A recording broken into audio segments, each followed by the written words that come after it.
Okay, Dr. JaySmith back in my office again, back in my studio where I can talk to you. I prefer doing it here than in the other places that I have been traveling, and I have been doing an awful lot of traveling, unfortunately, here in the United States, not overseas, and in a car, so it's a lot more safe when you're in a pandemic. But we've been going through an awful lot of material that we researched on the Qira'at. And you remember we talked about the Qira'at. We have been doing and unpacking it, looking at it, trying to come to terms with it because of the two scholars, Dr. Shabir Ali on May 19th and also Dr. Yasser Qadi on the 8th of June, a little over 2 months ago, who made really terrific. Well, they gave terrific admissions. Both of them admitted that there was more than one Quran. Dr. Shabir Ali tried to strenuously respond by saying, yes, but they don't change any doctrine. They don't change any practice or belief. And I've been putting up video after video looking at bits and parts and pieces of it. And I did say that sooner or later I will put it all together. And that's what I'm going to be doing now. I want to really put it all in one piece, all in one video before I move on to the 7th century and the early 8th century, going into the manuscripts. Before I get into that material, I would really like to finish off this discussion concerning the Qira'at and the Ahruf. So what I'm going to do is I'm going to do a PowerPoint presentation like I do whenever I teach my seminars. So this will show it. It'll be more visual. You'll be able to follow it. I'll have graphs on it. You'll see timelines, some of which you will recognize from past videos, but it's all going to be in one video here, in one place, so you can look at it all at one time. So without further ado, let's go ahead and let's start the PowerPoint. So, the Qira'at conundrum is what I call it, assessing the many Qira'at Qur'ans by myself that I just finished in July, though we're in August. So, what are the 10 areas we will investigate in this talk? Well, the first one we're going to talk about is what modern Muslim leaders claim. You've seen this before. I've already talked about it, but I want to go back to it just so we know what the claims are being made today by the modern scholars. Then we're going to look at the diacritical variants. We're looking at the 30 official ones and define what they are, because many of you probably don't even know what we're talking about. We're then going to go into the 30 official variant Qurans, and we're going to look and see where they came, what their dates were. I've got a few of them here. I'm going to show you some of them. From there, we'll move to how the Qira'ats were formed historically. What is it that we now know here in 2020, in August. And then we're going to look at a question that came up, and that is, were there more than 30 Qira'ats? More than the 30 that are official. And look, from there we'll move to some of the variants. I've chosen a few here. I don't want to choose too many because we have, goodness sakes, there have been, the team there in London has now found 93,000 variants. There's no way anybody has looked at all those 93,000. So though they have tabulated them, nobody has had time. So I'm just going to pick a few of them just to show you what we're talking about, what we mean by variants, and also to help you understand that when we're talking about variants, these are not insubstantial. They are quite substantial, and some of them actually change the meaning, and in some cases change the theology, despite the protests from people like Dr. Shabir Ali against that. Nonetheless, I'll let you decide by showing you some of those variants. From there, we'll be moving into two of the most popular Qira'ats, the two most popular Qurans today, the Hafs and the Warsh. Now, I've got both of them right here. Here is the Hafs, which is the official one that's used by about 90% of the Muslim world, and this is the Warsh. This is the one that's used all over North Africa. And we're going to look more importantly at these two. Why? Because these two are the most popular. Most of the Muslims today either follow this one or follow this one.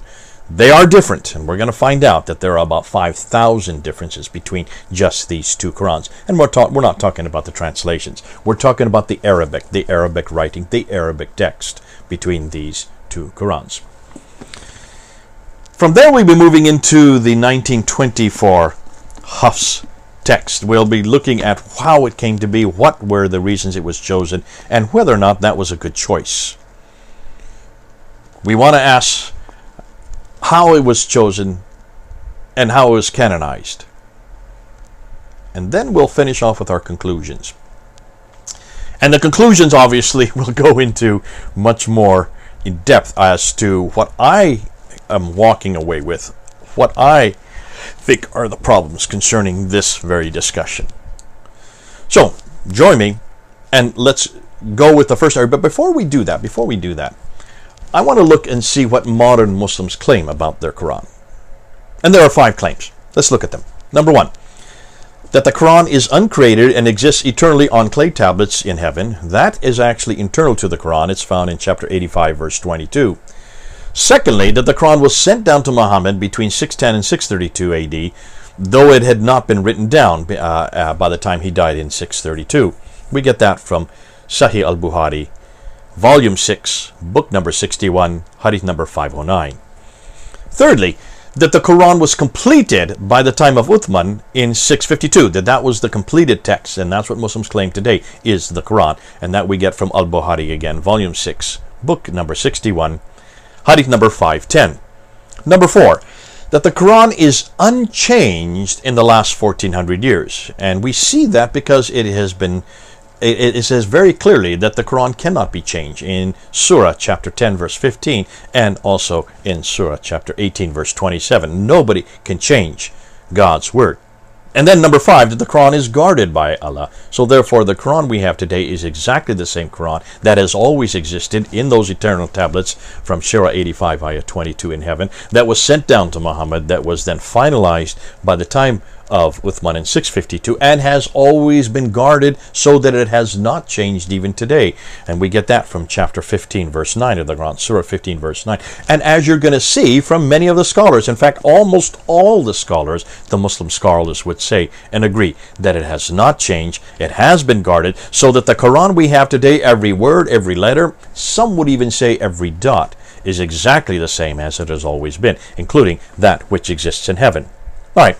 Knowing that, let's then look and see what the Quran says about itself. And I'm getting this, and I'm using Hilali and Khan, which is the little blue Quran that I always use. And this is what we read in Surah 10, ayah 15.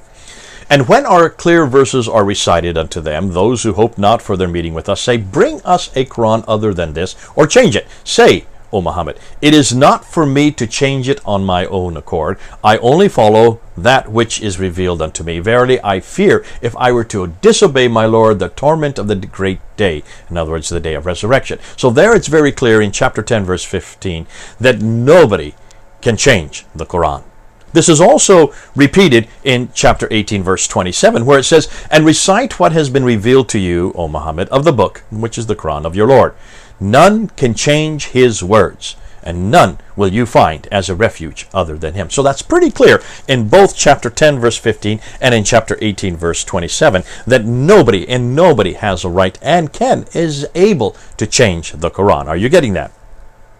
Let's then now go to Surah 15 ayah 9, which says, verily it is we, this is referring to God, who have sent down the dhikr, which is the Quran, and surely we will guard it. And of course the author Hilali and Khan have put in parentheses, from corruption.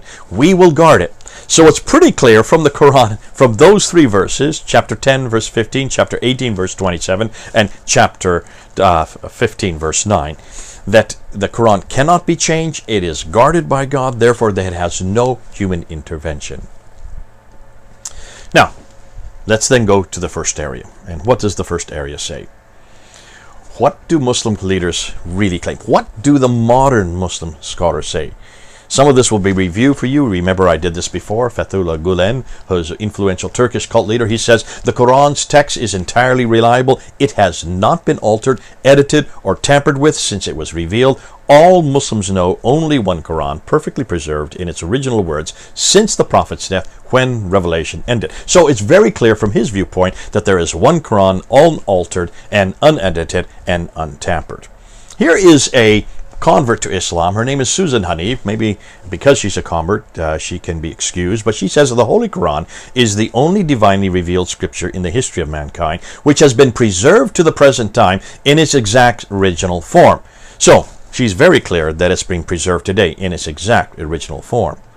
We move on to Abdullah Yusuf Ali, the very popular translator of the Quran into English language. He did that in the 1930s, and his translation is considered to be the best. What does he say? He should know better than Susan Hanif, because he has been a Muslim all his life and is one of the top scholars in this field. So what does he say? So well has it been preserved, both in memory and in writing, that the Arabic text we have today is identical to the text as it was revealed to the Prophet. Not even a single letter has yielded to corruption during the passage of the centuries. Not a single letter has changed, he is saying. Let's move on.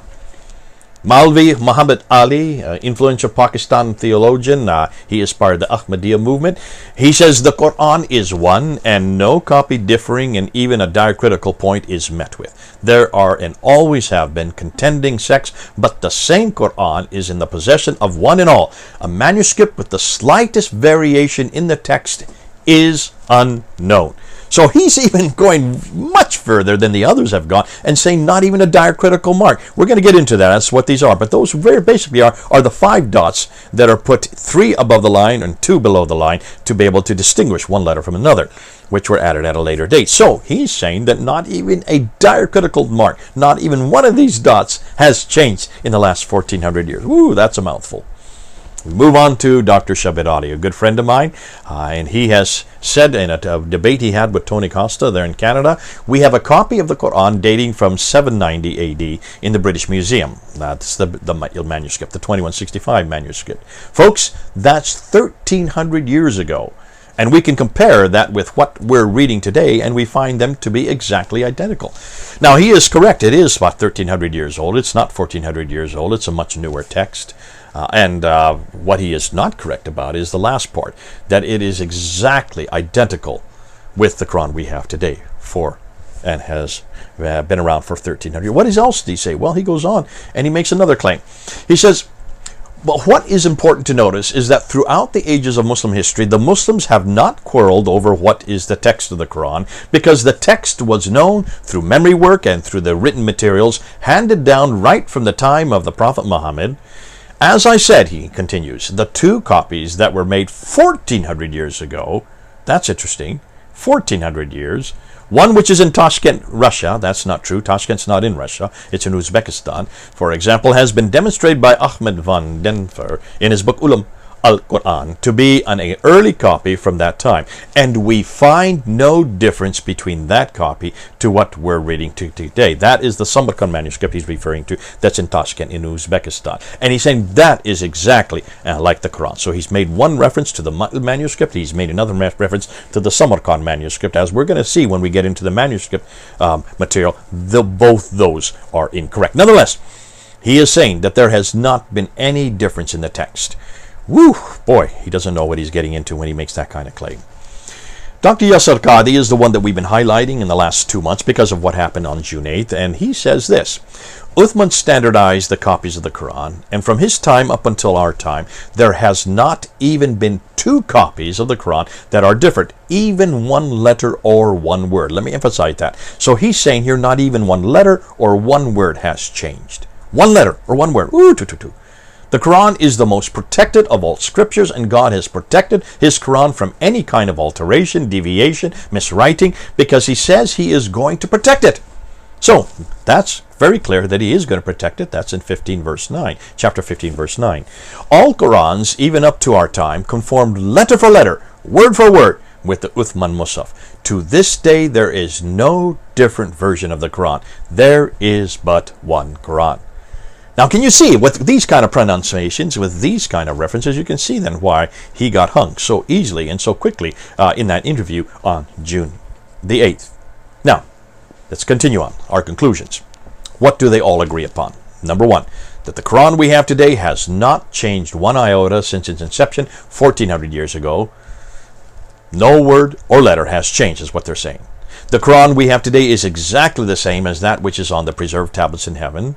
that today's Quran parallels in every detail that which was revealed to the Prophet Muhammad and was written down completely by Uthman in 652. Thus, no human intervention, there has been no human interference at all. But that is not what the earliest Muslim scholars believed. Now, what is my remit today?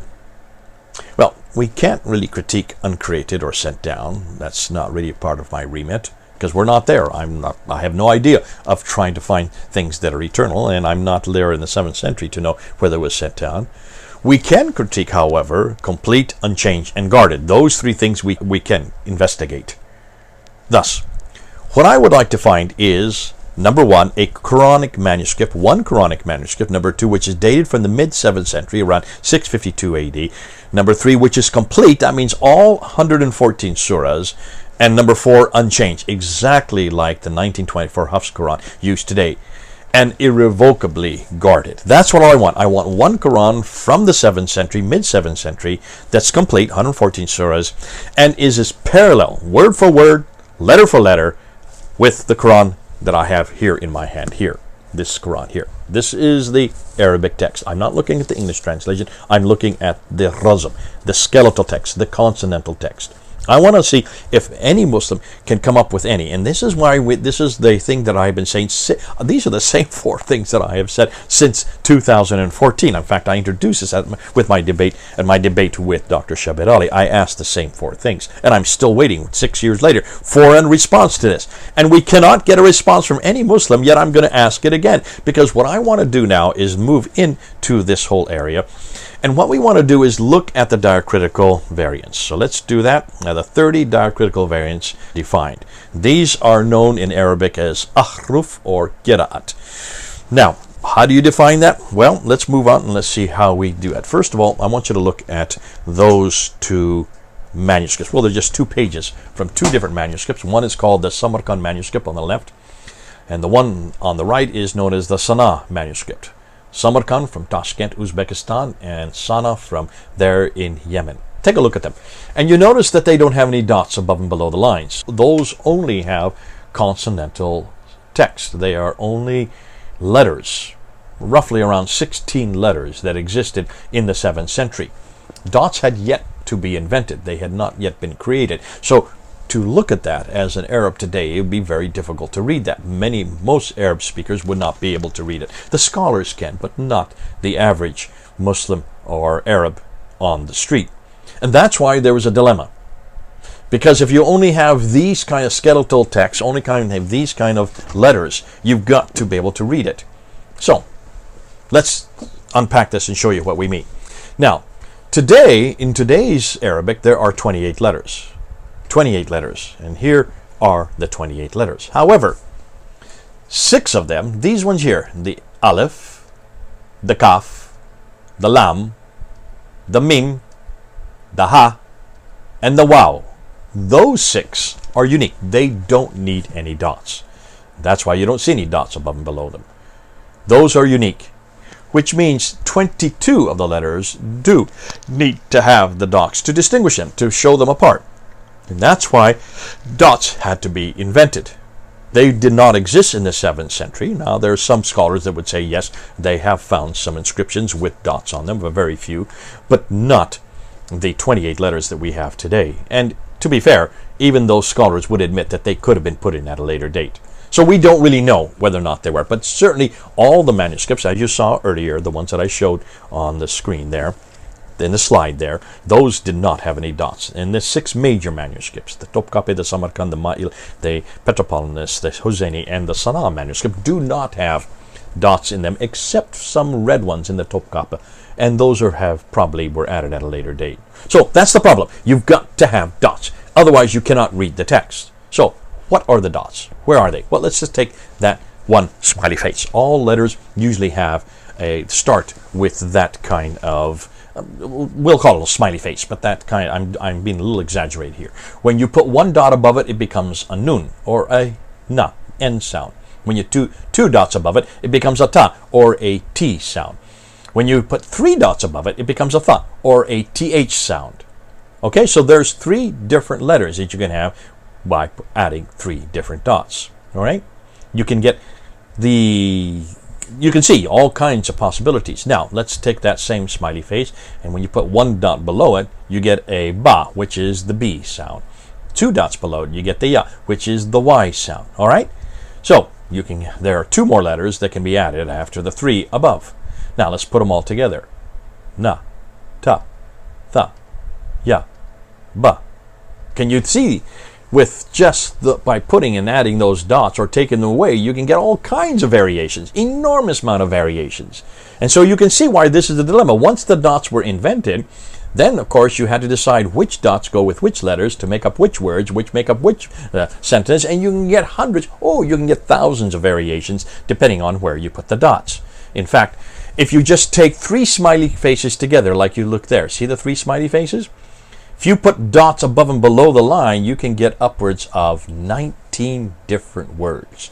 It could be house, it sprouted, stayed over, a girl or a daughter, she built, stood firm, grew, we repent, he repents, she repents, he spreads, she spreads or broadcasts, we spread or broadcast, he fixed, she destroyed, we destroyed, you destroyed, it was destroyed, or I repented. So you can imagine that by putting the dots there, you can get so many different variations. You can imagine that what would happen when you have different people putting the dots there at their leisure, you're going to get enormous different results. And that is how the diacritical marks began and caused the dilemma that we have today. Now, let's then move on to the 30 official Qurans, variant Qurans. All right? Once you have all these dots, now did I talk about the vowels? There were 3 vowels as well. The Dhamma, the Kasra, and the Fatha. The Dhamma is the U sound, that's the vowel. The Kasra is the E sound, which is below the line, and the Fatha would be the A vowels. So you have the U, the E, and the A vowel. Those vowels were also added in the 8th century. And so with the 5 dots and the 3 vowels, then you get all kinds of variations, because when you start putting them in different words, they mean completely different things. And as a result, you have an enormous amount of leeway as to how you're going to write your text. You're going to write the Quran. So what are the texts that were then finally written down? Let's look at them, and let's look at the 30 official variant Qurans. Now, here they are, all on one slide. I put them all up here so you can see them, and I put them in different colors so you can by color coding them, you can see why they're important. And to be fair, I'm going to go through all these, but this is actually this list of names I got from Wikipedia. You can get it on Wikipedia. That's right out, open to the public. These are the 30 official readers and transmitters. These are the 30 official ones that are recognized by the Muslim authorities today. On the left side, you can see 1, 2, 3, 4, 5, 6, 7. Those are in green. Those are the 7 readers, the most important of the 7 readers. Nafi from Medina, Ibn Kathir from Mecca, Abu Amr, Ibn al-Ala from Basra, the city of Basra, Ibn Amir from Damascus, Asim Ibn Abi al-Najud from Kufa, Hamza al-Zalyat from Kufa, and al-Kisai from Kufa. Now, so you can see that 1 is from Medina, 1 is from Mecca, 1 is from Basra, 1 is from Damascus, and 3 are from Kufa. That we'll get into a little bit later as to why that's important. So look at the dates. We'll be getting into the dates a little bit later, but you notice that the earliest of all these readers is number 4, Ibn Amir from Damascus. He died in 736. That is the 8th century. That is a good 100 years after Muhammad. So it's obvious, and if he is the earliest of all of these that you see on that slide, that means he did not live at the time of Muhammad, nor did he even live and do his work at the century that Muhammad lived or died. So how was he chosen? Well, he was chosen by the man right below it, Ibn Mujahid, who died in 936. That's 300 years after Muhammad. Below that, then we see the 3 in red. That's another 3 that were chosen much, much later by Al-Jazari. Look at his date, 1429. That's the 15th century. So he chose Abu Jafar from Medina, Yaqub al-Yamani from Basra, and Khalaf from Kufa. Again, 3 plus 7 makes 10. I'll be showing this on a timeline so you get it more interesting. I just want to introduce them to you now. Then on the right side are 2 more lists. Those are all in purple. And those are the transmitters. They are the students who come after each one of the readers. The readers are the most important. So the 10 are by far the most important. The transmitters are not as important. They are the ones that are chosen much, much later, both by Ibn Mujahid in 936 and also by Al-Jazari in 1429. So each reader has 2 transmitters. That's why you see 2 names after them. What's interesting is Hafs is the one that we're using today. Notice his name is not amongst the readers. He is not amongst the earliest. He is not amongst the 10, the holy 10, or the major 10. We'll get into that. We'll unpack that and show you the significance of that. So let's go on and just take a look at some of the qira'ats. Now, people have said all the time, and I'm getting this from the response, there is no different Qur'ans. This is all nothing than hearsay. Well, take a look at that picture right there. That's Bernie Powers, a good friend of mine from Australia. He has been in the Arab world. He speaks fluent Arabic. He lived in the Arab world for many years. He now lives in Australia. He's teaching there, and he has his doctorate in this area. And yet, take a look. He has been able to find 23. Those are the 23 that he has on display there that he will show you if you go and meet him. So he has found 23 of them, 23 of the official 30. But I want to show you Hatun Tash's 26. These are the 26 she had back in 2016 when we introduced them. These are the 26 we introduced to the world. Now take a look at them. I'm going to put them up one at a time. So there you can see Al-Susi. There you can see Abi Jafar. You can see Yaqub over there. Here you can see Duri Ibn Amr al-Basra from the family of Kasai, Ibn Amr. There you can see Khalaf al-Ashar from the Al-Durai way. You can see there Al-Layth Ibn Khalid. And there's Warsh, one of the Warshes, Al-Azraq way. Over here is another Warsh from Al-Asbahani way. And then we get Ibn Jamaz, followed by Duri, Ibn Amr, Al-Ala. And then you have the Khalaf, the Al-Shatabaya way. And underneath that you have Al-Kasai. Al-Kasai, who is one of the readers. And over here you have Shoba, who is one of the transmitters. Over here you have Al-Imam Abd Allah Ibn Al-Qatir al-Makil from Bazi, and over then on this side Hisham ibn Amr. Al-Bazi, again, Khalaf over here, and then Shoba from Ibn Abi. Al-Iman ibn Amir al-Damask from Damascus, and Khalun al-Shamiyya Ibn Qatir, he is one of the readers. Warish again, Rao, another transmitter, Shoba, and finally Kalun, one of the transmitters. So those are the 26 that Hatun Tash has in her library. These are the 26 we held up at Speaker's Corner and caused such a furore, and that's when Muhammad Hijab probably saw them for the first time, and he went through a crisis of faith, and he tried to call out all the Muslims not to watch us, not to hear us. Why would he be calling out the Muslims not to watch us and to hear us if he himself did not know how to deal with this? You can see he was concerned by this, and that's why 4 years later, back on June 8th, he then asked about these different Qur'ans to Dr. Yasser Qadi, and you can look and see what happened after that. That's been up for 2 months now. Excuse me, it has now been taken down about a week and a half ago. It was taken down off both of their sites, but we have it up on our sites, and you can see the damaging 25 minutes. I have put a synopsis of it, a 30-minute synopsis of it. I've also have about 7 minutes just of the most damaging comments that Yasser Qadi made in that interview. All of that is available, and that's why it's so important that we go and look at these, because that was something we introduced 4 years ago, which caused the crisis of faith amongst people like Muhammad Hijab, which then caused him to then do this interview, and that of course exposed exactly what the Muslims have known, because almost every one of these names that you see on those slides that I just put up, every one of those people lived between the 8th, 9th, and 10th century. The 8th, 9th, and 10th century. We're talking about over 1,000 years. These names, these Qurans have been around for over 1,000 years, folks. Now, here are the 37. This is a recent picture that Hatun sent me. These are the 37 that she has collected. You can see the 26 there. Added to that another 11. So she has now collected 37. Well, you might say, hold on a minute. There's only 30. I thought 30 official ones. There's others, and you'll see why once we get to Hafs later on. Let's move on, because what we want to do now is ask how these qira'ats were formed. What was it that went on? So let's go and let's start. These are slides from Bernie Power when he came on my PfanderFilms. We did a live stream together a few weeks ago, and these are from his PowerPoint, and he's allowed me, permitted me to show them. And I just want to look at that right side. You can see the green circled, those are the 7 reciters, or the readers, as better known. Those are the 7 that all the Muslims talk about. Those are the 7 supposedly that existed at the time of Muhammad. But look at their dates. Muhammad was over on the left. He died in 632, so there's no way they could be living at the time of Muhammad. So this must be another 7, not the original 7. Okay, that's good. Let's keep to that. There are ones that are circled in red. There are 3 there. Khalaf is off to the right. Those are the other 3 that were added to the 7 to make the 10.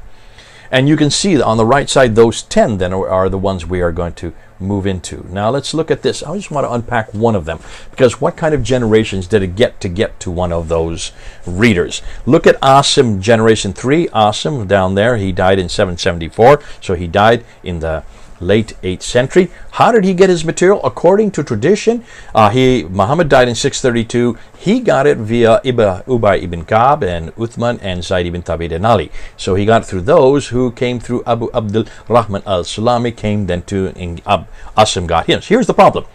Generation 1 and Generation 2, we don't have anything from them.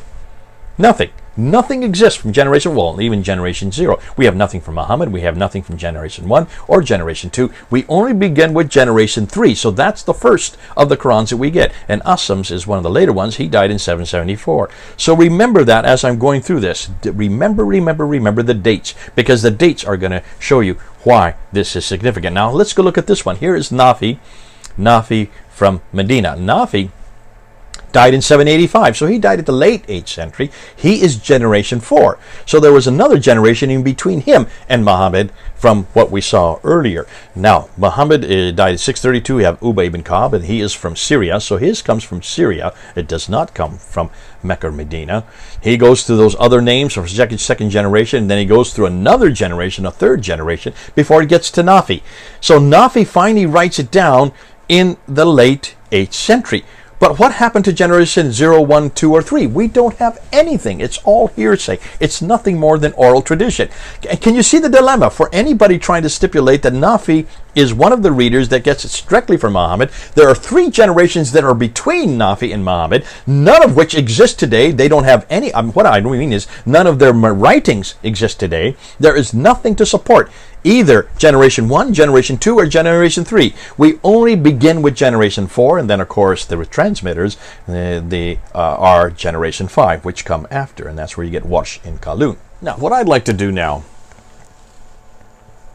is go to and show you a timeline and put in the timeline the dilemma that we have in 2 different centuries. One, the 7th century, and then the 8th century. So let's go ahead and look at how the qira'ats were formed in the 7th century, so to speak, okay? To do that, let's open up to the timeline. All right, here you can see Muhammad was born in 570 and dies in 632.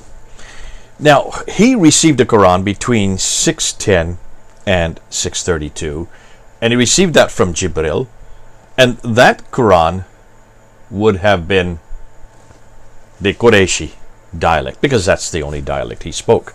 He would have not known any other dialect. He was from Mecca and Medina. They didn't speak any other dialect. So it would have been the Qurayshi dialect. That would be the one that would be revealed to him. But he noticed that while he was there were other people who didn't understand his dialect, which is understandable if they were coming from other parts of the empire. And so he says to Jibril, and there are a number of hadiths, I won't go into them right now for lack of time, that he would like to have other dialects so they could understand it. So Jibril sends to him or recites to him 6 other dialects. So to begin with, we had that first Quran, the Qurayshi Quran. But when he asks for these other dialects, Jibril then gives him the other dialects, 6 different dialects, which is rather odd since he wouldn't have known, Muhammad himself wouldn't have known those dialects. He never lived in Kufa, or never lived in Basra, or never lived in Damascus. These are the two cities in Iraq, the other city in Syria. He would not have known those dialects, so how would he even know how to then recite them? But nonetheless, that's what the traditions tell us. So 7 dialects are then given to Muhammad during his lifetime by Jibril, known as the 7 readings.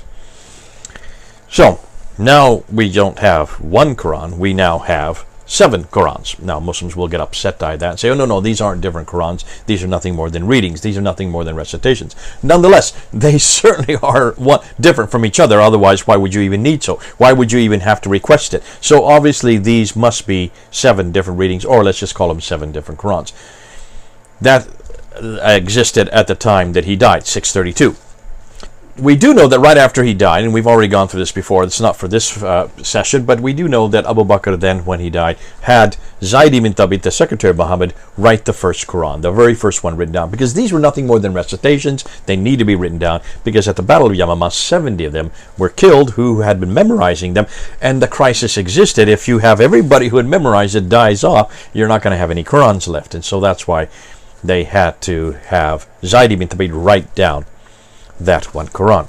That was given to Hafsa, one of the wives of Muhammad. She put her under her bed and kept it there for 20 years. Now we come to Uthman, the third caliph. And in 652, there you can see Uthman, in 652, he is having a battle, not himself, but he sends people to do battle up in Azerbaijan, up in the northeast. And the Muslims that leave from Medina and Mecca, who are Qurayshi Muslims, they would speak the Qurayshi dialect, they come across other Muslims who from Syria and from Iraq. And they battle together, but they go to the mosque and they recite the Quran. And of course the Meccan and Medinan Muslims who speak only Qurayshi dialect hear other Qurans or other dialects, and they get infuriated. They even come to blows, it says, according to some of the traditions.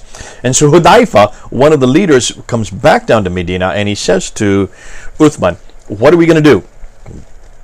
We cannot have many different Qurans, much like the Christians and Jews who have many different Bibles. We must just have one Quran. And so he asked Uthman to write the Quran in just one dialect, the Qurayshi dialect, which Uthman agrees to. He brings Zayd ibn Thabit out of retirement and has him take that one copy that was given to Hafsa, one of the wives of Muhammad, put under her bed, and he asked him to bring that copy and then to rewrite the Quran in the Qurayshi dialect. Very important, the Qurayshi dialect. That means the dialect that Muhammad spoke. That would be the dialect that the first Quran was written in. And that would be the dialect that supposedly, therefore, is in heaven. And that would be the dialect that he wanted to make one Quran from. So he made that dialect and had Zayd ibn Thabit, made it. Zayd ibn Thabit gives it to him. And then Uthman does a very interesting thing. He then takes all the other dialects, all the other Qurans. Now, these have to be written Qurans because he burns them. You don't burn recitations. How can you burn someone's lips or someone's mouth or someone's talk? You have to burn scripts. You have to burn paper or parchment or vellum or papyrus. And so he burns everything that disagrees with his Qurayshi dialect. All right, that happens in 652. Destroys them all. So there are no other Qurans, only one. So we're now back to one Quran at the time of Uthman, 652. Now, that's all fair and well to say, but then he wants to ensure that there is only one. So he then sends out 5 copies to 5 different cities. And there's the map. Let's take a look at what the 5 cities are. He leaves one there in Yathrib, which is Medina. That's what it's called today. Sends one to Mecca. And then he sends 3 others. One to Al-Ulbil, which is now Basra today. One to Al-Hira, which is now Kufa today. And the other one to Damascus, which is still Damascus today. Now, those are the 3 other cities, 2 in Iraq, 1 in Syria, that he sends the other copies, the Qurayshi copies. He wants to make sure that they are Qurayshi. But now, you notice I've got their black circles. Why? Well, because those are the areas that Uthman had the Qurans destroyed. Those are the other dialects. Those are the other recitations. So they would only be black at that time. But by sending these 5 copies up to those 3 cities, look what happens. They are replaced from black to green. They are replaced by the Qurayshi dialect. So now only the Qurayshi dialect will be found in those three cities in Iraq and Syria. Therefore, by 652, or shortly after, he sends these 5 copies of the Qurayshi Quran, and he sends a reader with every one of them to ensure that only the Qurayshi will be read, only the Qurayshi will be used, only the Qurayshi Quran will exist. That's the one Quran that must now be all over, so that it will not have many different Qurans. Okay, that's the dilemma that has been solved in the 7th century. Hold on a minute. Hold on a minute. We're also told that there were other manuscripts. Ubay ibn Ka'b, take a look at that one in red. That Ubay ibn Ka'b's manuscript of the Quran becomes very popular in Damascus. We're told this by the traditions, by the way. And you notice I keep on saying the traditions. I'll come to that. Hold on. So the traditions also tell us that his Quran had 116 surahs. There's only 114 in the present-day Quran, so that's 2 extra surahs. And then there was another Quran that became very popular in Kufa. That was Ibn Masud's Quran, and he only had 111 surahs. He didn't have Surah 1, he didn't have Surah 113, and he didn't have Surah 114 in his Quran. So already 2 different Qurans from 2 different cities, one Damascus, one Kufa, that did not have the same number of surahs as the Quran we have today, 114. A third man, he was from Basra. His Quran does have 114 surahs. His therefore does agree with the Zayd ibn Thabit Quran. Zayd ibn Thabit, who is from Yathrib. But hold on a minute, Zayd ibn Thabit from Yathrib, that one is not corrupted. It is the Qurayshi Quran.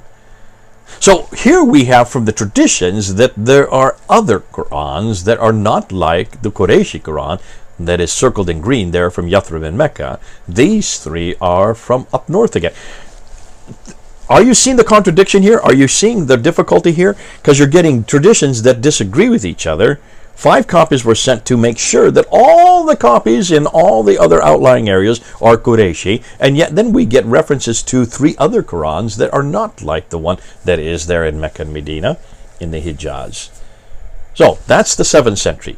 So a conclusion, from the one Quran that was given to Muhammad between 610 and 632, 7 then were created, well, including that one, so 6 others. So now we have 7 Qurans by the time he dies in 632.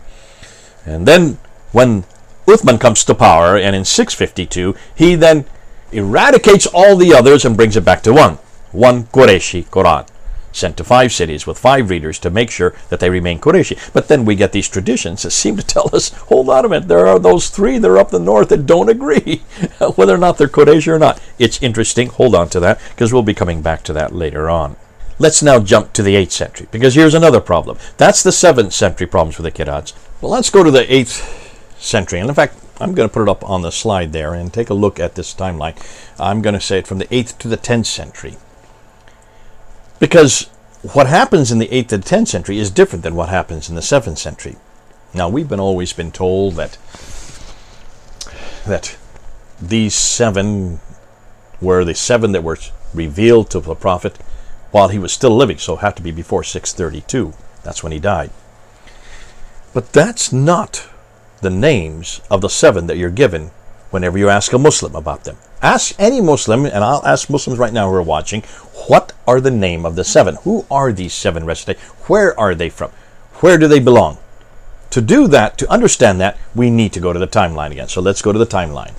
There you can see the timeline of the Qira'at. Now let's start with Muhammad. Muhammad dies in 632. There you see his name.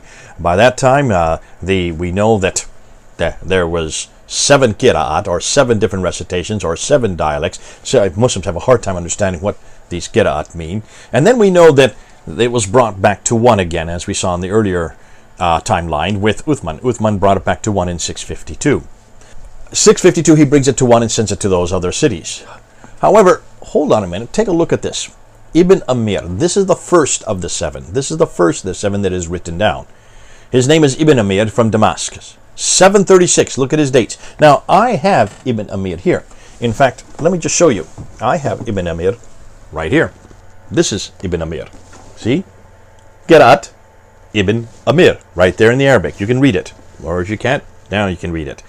I just bought this. I just got this 2 weeks ago. You can buy it online. You can buy these qira'at. They're not trying to hide them. They've been around for 1,000 years, as you can see from the date that's on the timeline.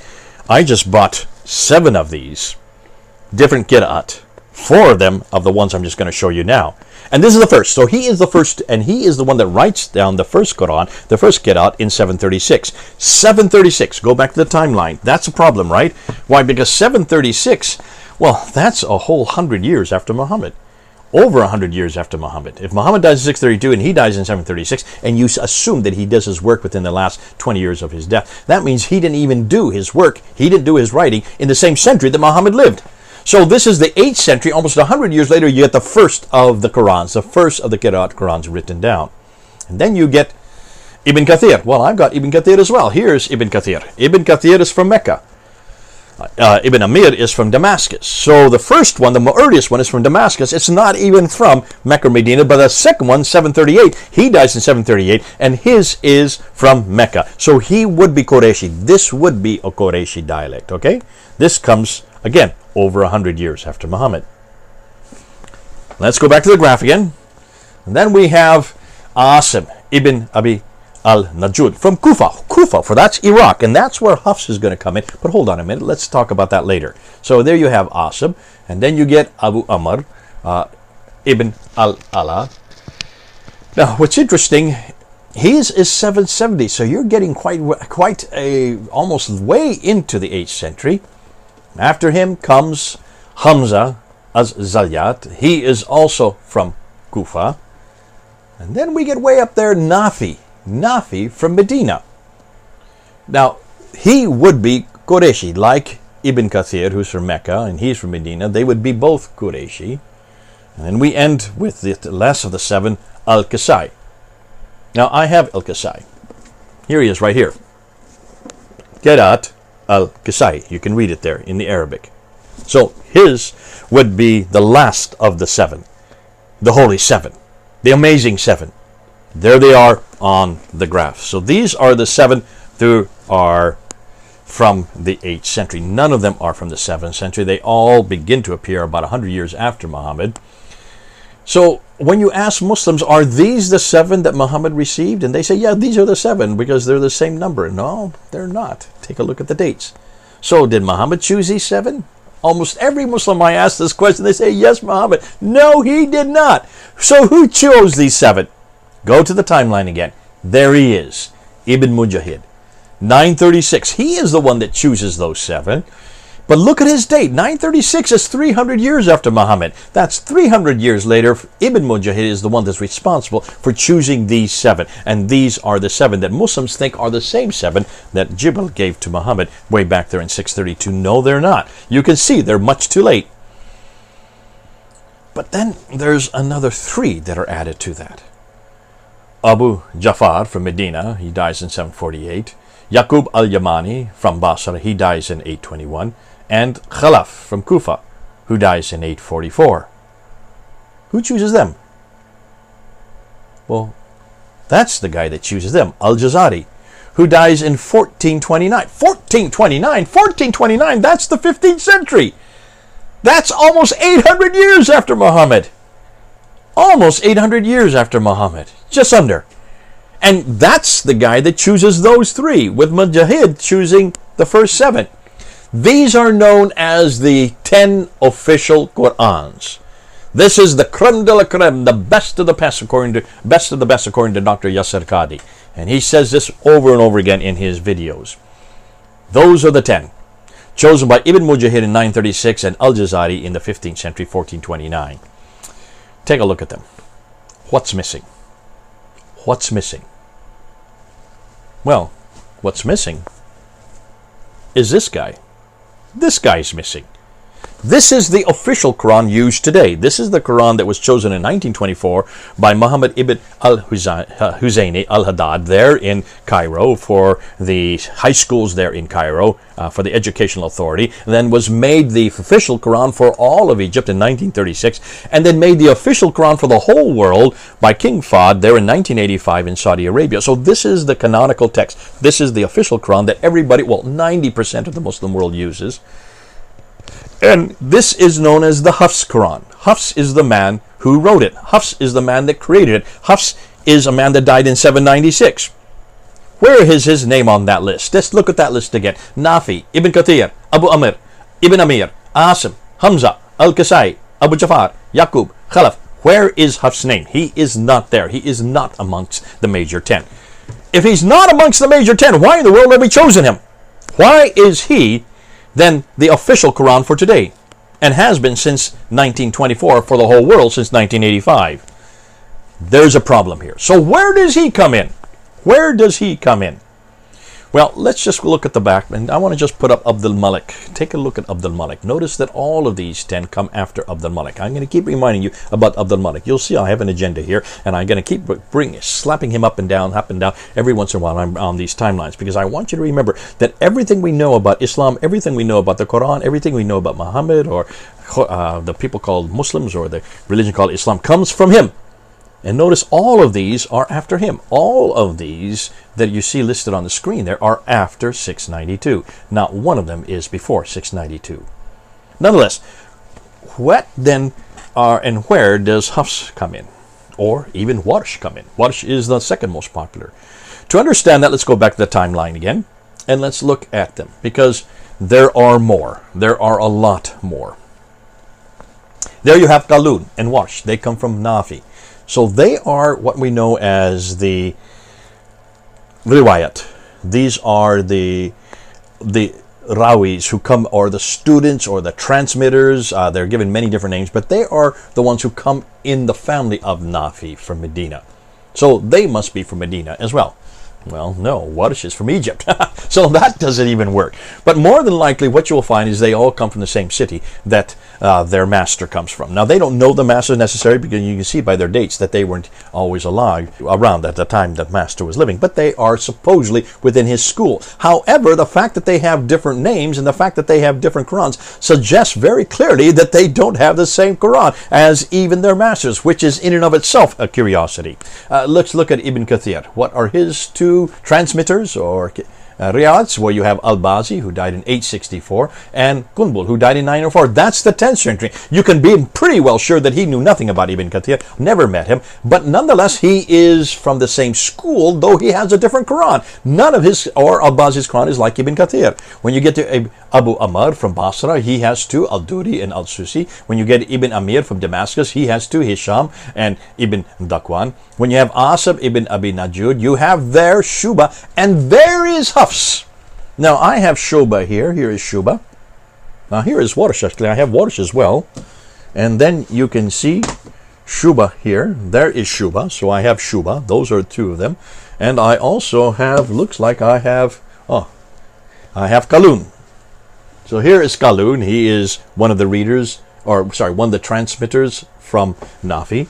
Also, I have Warsh. So these two are two of the transmitters from Nafi. These are the two that come many years after. Nonetheless, these are in the same stable, yet they are not the same. They are not the same. Odd, isn't it? And then Shuba, when you have down here from Asim, he and Hafs are from the same stable, from the same family. They're from Asab ibn Abi al-Najud from Kufa. They're both from Kufa. But they're not the same, nor are they same with Asim. It just gets more and more weird as the further you go on. Let's go to Hamza. Hamza al-Zaya from Kufa. He also has two, Khalaf and Khalad. And then Al-Kisai, who I have here, he has two, Alayt and Al-Duri. Now, if you look on all of them, we now have 21 official Qurans. All right? 7 green ones, and then you have 14 purple ones. 7 green ones are the readers. They're the official ones, the major ones. And then you have 2 from each one of those, which makes 14, a total of 21. But the other 3 also, the ones that were introduced by Al-Jazari, they also have 2. So Abu Jafar has Isa ibn Wardan from 777, Ibn Jumaz from 787. You have Yaqub, who has Ruwais from 853, and Rao from 849. And you have Khalaf, who has Ishaq from 899 and Idris from 905, which now makes it a total of 30 official Qurans. There's the 30 official Qurans. That are their dates. Notice that not one of them, Hafs and Warsh are there. Take a look at Hafs and Warsh and you will see that they are the two that are the most important, the most popular today. But all of them come after Abdul Malik. That's why I bring Abdul Malik up again. You've got to keep understanding why I'm bringing him up again. Because everything that Muslims are looking to, everything that Muslims are really dependent on, comes from after 692. From the 8th, 9th, all the way up to the 10th century for Idris in 905. Chosen by Ibn Mujahid in the 10th century in 936 for the first 21. And then Al-Jazari for the next 9 in 1429. So that is 15th century. So it takes them 800 years to get to these 30. And these are the official 30. Chosen by the 15th century, they're all chosen. And these are the 30 now that our good old friend Muhammad Hijab was asking Yasar Qadi, which of these 30 are you going to write in that blank piece of paper, that blank mushaf? Tell me which of the 30. And what was his answer? After 25 minutes of being badgered and finally saying, I don't want to talk about it. We don't talk about this in public. This is something you have to go deep into to understand. Remember what he finally said? You remember what he finally came up with? Remember what his answer was? They're all the Quran. You just take a little bit of Hafs, you take a little bit of Hamza, you take a little bit of Qunbul, you take a little bit of Ibn Kathir, you just take a little bit of all of these. Just take a little bit from here, a little bit from there, a little bit from there, even bring a little bit of this into it. Bring them all together, and what do you get? You get the Quran. I can't hold any more. These are heavy, so I'm not going to put up any more. Because can you see the problem with his answer? His answer was basically, they're all the Quran. You just mix it up and mix it up. And what he finally responded with is that any good Muslim will then know it's the Quran. Why? Because the Quran is preserved. The Quran is guarded. The Quran is not corrupted. He just went into that mantra. And that's all that he could say. Because how do you deal with that? Take a look at that again. Just look at all of those. 30 of them. How do you deal with it? Not one of those 30 are the same. Not one of those 30 have the same words. They do not have the same sentences. They do not have, therefore, the same meanings. And in some cases, do not have the same theology. Hatun brought this up a few years ago. This is her graph, so it's a little bit out of date, but I just want to show you I want you to look at those brown clouds over there on the right and just take a look at, there is Al-Bazi. 1094 is printed there. What does that mean? That means there's 1094 that her team has found that are different in Al-Bazi's text from that of Hafs. There you see Hafs. And he died in 796. And every one of those clouds show you how many differences, how many words or letters are different in their text from that of Hafs. Take a look at Hisham, 1300. Khalaf, 2600. Khalad, 7200. Abu Allah al-Harith, 5,000 differences. 5,000 differences. So you can see these are enormous amount of differences. And this is just the ones they've had. So in just looking at 23 of the 37 she now has, just 23, her team there in London have been able to come up with 93,263 differences. 93,000 differences. Folks, that's not insubstantial. That is hugely substantial. That's why, no wonder, Yasar Qadi said this is something that gave him a crisis of knowledge when he was there at Yale University. He didn't know how to deal with this. He didn't know how. He still doesn't know how to deal with this, even after 25 minutes of being badgered by our good friend, Muhammad Hijab. He finally just said, they're all the Quran. What a way to give up. No wonder, he says, we feel like emperors with no clothes on. That's exactly how these Muslim scholars feel today. That's the hole in the narrative. Now, here's another question. Where is the source for everything I'm saying? Where am I getting this all from? Who is the one that actually tells us all this? Am I just making it up? No, I'm not. Let's go back to the timeline and let's see where all of this is coming from. Well, there you got Muhammad, 632. There you got Uthman, 652. I've been putting that up so you can just keep saying it's consistent. There are the 30 Qira'at. I've got them up now. They're all 30 there. 7 of the green ones, those are the first 7. Then you have the red ones, the 3 red ones that come after. Then you have the other 20 of the purple, chosen by Ibn Mujahid and Al-Jazari from 936 and 1429. So where do we get all this from? How do we hear about all these stories? And we now have these these books here. I can see them. You can see I've got them, so you can actually buy them. You can get them online. You can order them. So we do have those to refer to. But where did all this begin? Did this all... where is the source? Where is the source? Well, the first one we get is Ibn Ishaq. Ibn Ishaq, we're told, is the first to write down the prophet's biography. So he's the first one to write this down. He dies in 765. How do we know about Ibn Ishaq? Well, we don't have anything from him today. Nothing exists that is written by him. There's no documents or any book or any parchment or any vellum of his. It's this man here, Ibn Hisham, who dies in 833. He takes what he likes of Ibn Ishaq and throws the rest away, and only retains what he likes. So, which means he probably throws most of it away. So we can get rid of Ibn Ishaq, because really it's Ibn Hisham. So I have a book by Ibn Hisham. Here it is right here. And this is the biography of Muhammad. This is what we're talking about. Now, interesting. They say Sirat Rasul Allah, written by Ibn Ishaq. Muslims want you to believe this is written by Ibn Ishaq, because they want you to believe this comes from 765. Most of this, most of this is not from Ibn Ishaq. It's from Ibn Hisham. That's why I put the date 833, and that's why you'll see I've gotten rid of Ibn Ishaq there, because really there's nothing from Ibn Ishaq that we have today. The only extant material is Ibn Hisham, 833, 200 years after Muhammad. Then we also have Al-Waqidi. If you go back to the timeline, Al-Waqidi, he dies in 835. Those are two of the biographies of Muhammad. And then we start getting the hadith. These are the sayings of Muhammad. And the first we get is Al-Bukhari, 870. And then after that we get Sahih Muslim. After that we get Abu Dawud in 899. And then we get Al-Tabari, or the tafsir and the tahriq. Those are the other two genres. The tafsir would be the commentaries, and the tahriq would be the histories. So looking there, take a look at those names in blue. Notice the dates. Look at the dates. 833, 835, 870, 875, 899, and 923. All of them are the 9th and 10th century. 9th and 10th century. Why is that important? Well, remember Abdul al-Malik again? Remember I said everything we're going to find out about Islam, about everything we know about who Muhammad was, what he did, what he said, where he went, where he lived. All these stories that surround his life do not come from his time period, do not come from any eyewitnesses. They only begin to appear with Ibn Hisham.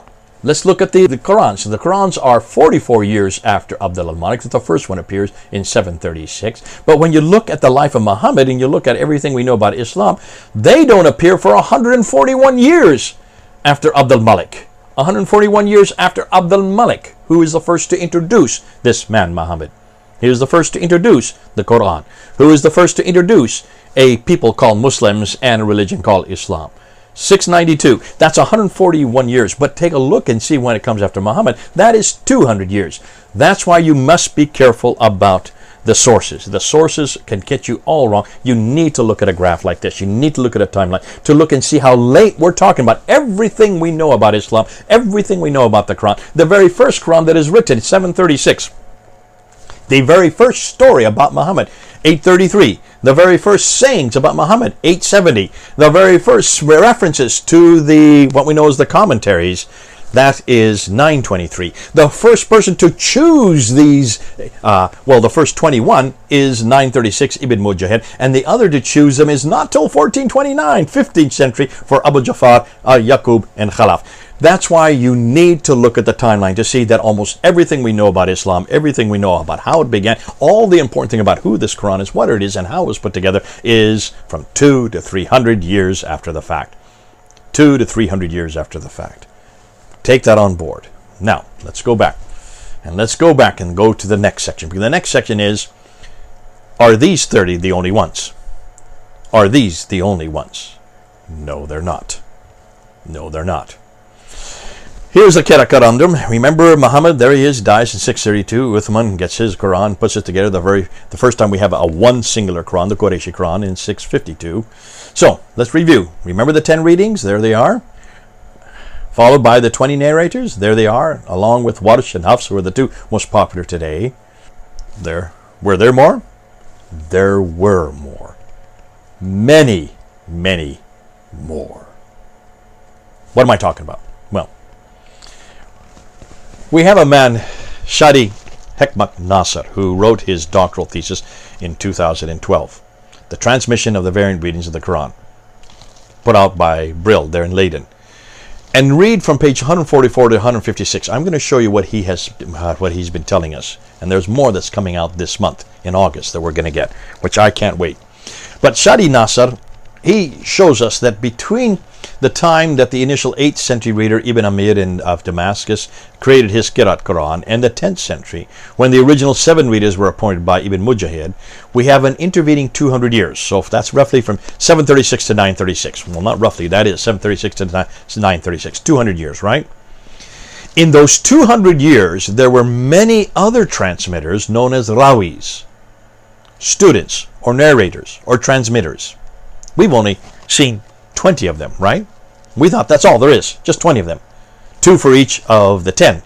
No. According to Nasr, there were many, many more. In fact, so many that it became a crisis, forcing Ibn Mujahid to appoint just 2 transmitters for each of the 7 canonical readers.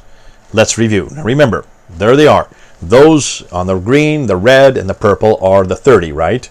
And then we've always been told that Ibn Mujahid and Al-Jazari chose the 10 readers and the 20 transmitters. That's what we've been told, right? That's just a review of what you've already seen. However, now we find that there were other scholars besides Ibn Mujahid who chose the rawis from the initial 7 readers. Al-Dani, for instance, who died in 1053, so he was just about 100 years after Ibn Mujahid. He had a separate list of rawis, transmitters. For Nafi, he had 4 rawis. For Ibn Kathir, he had 3 rawis. For Abu Amr, he had 2 rawis. For Ibn Amir, he had 5 rawis. For Asim, 4 rawis. Hamza, just 1 rawi. For Al-Kisai, 5 rawis. A total of 24 rawis, or narrators or transmitters. That's 10 more than Ibn Mujahid. So Ibn Mujahid is not the only list. There were other lists. Al-Dani, for instance, died in 1053, writing in roughly 100 years later.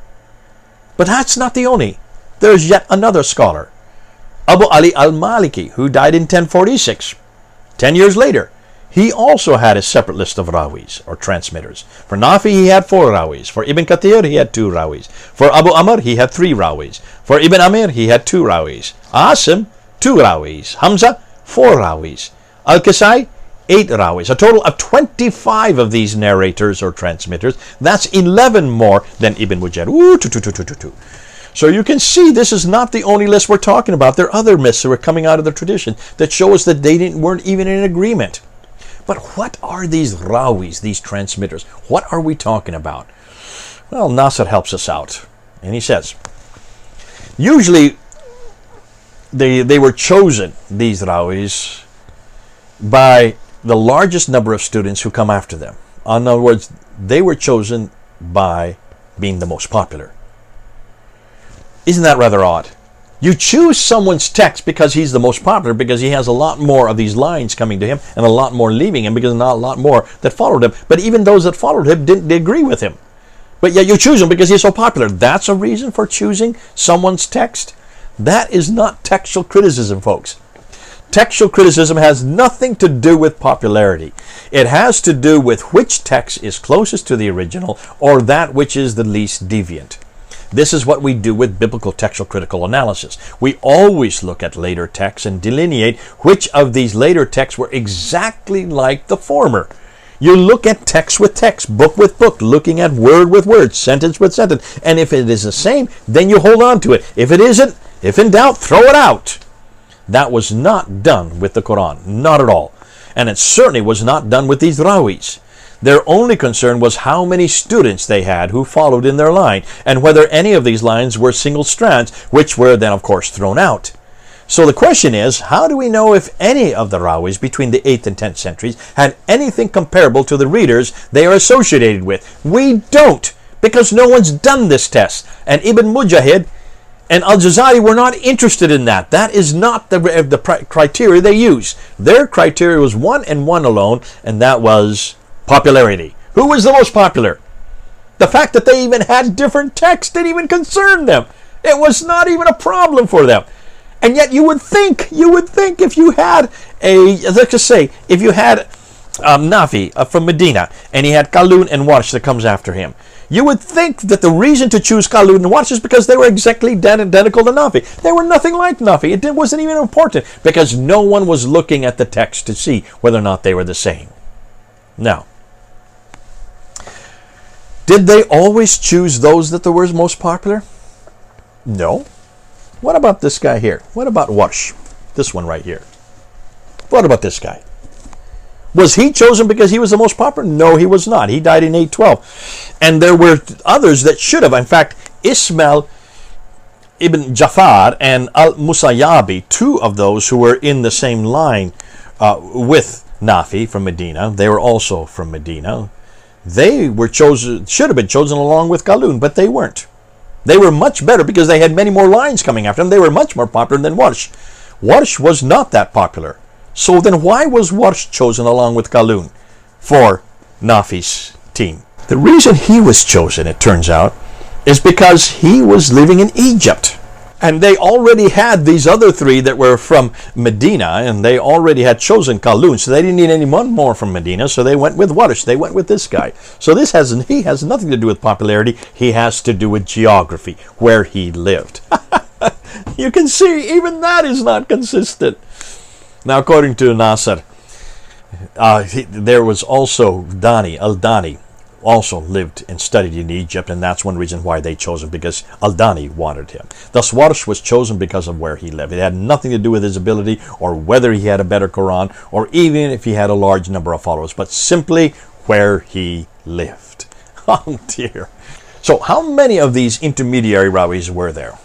Well, were there more than 20 or more than 30? Let's see what Nasser shows us using some of his graphs. Here's the first one. Here's the qira'ats between Ibn Kathir from Mecca and Ibn Mujahid. So between 738 and 936. So there you have Ibn Kathir, and here you have Ibn Mujahid. Take a look at all those names.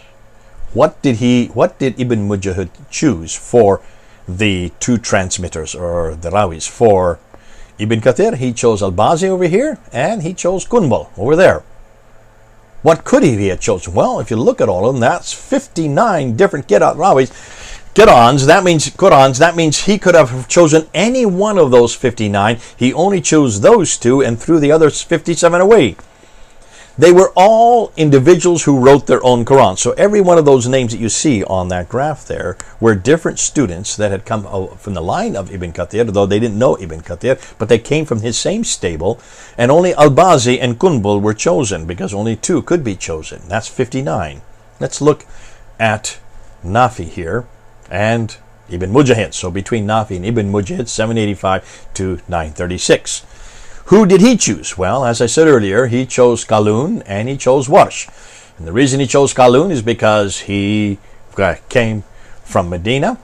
He could have chosen Al-Musayyabi, who you see a little over there to the left, or Ismail ibn Jafar. He should have chosen those two who are further to the left because they're also from Medina, but they had much better lines. Look at all the students that come underneath them. But no, he chose Warsh. And the reason he chose Warsh is because Warsh was from Egypt.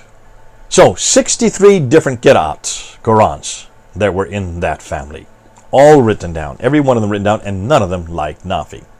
Now, let's look at another one. So now here you have Abu Amr ibn al-Ala.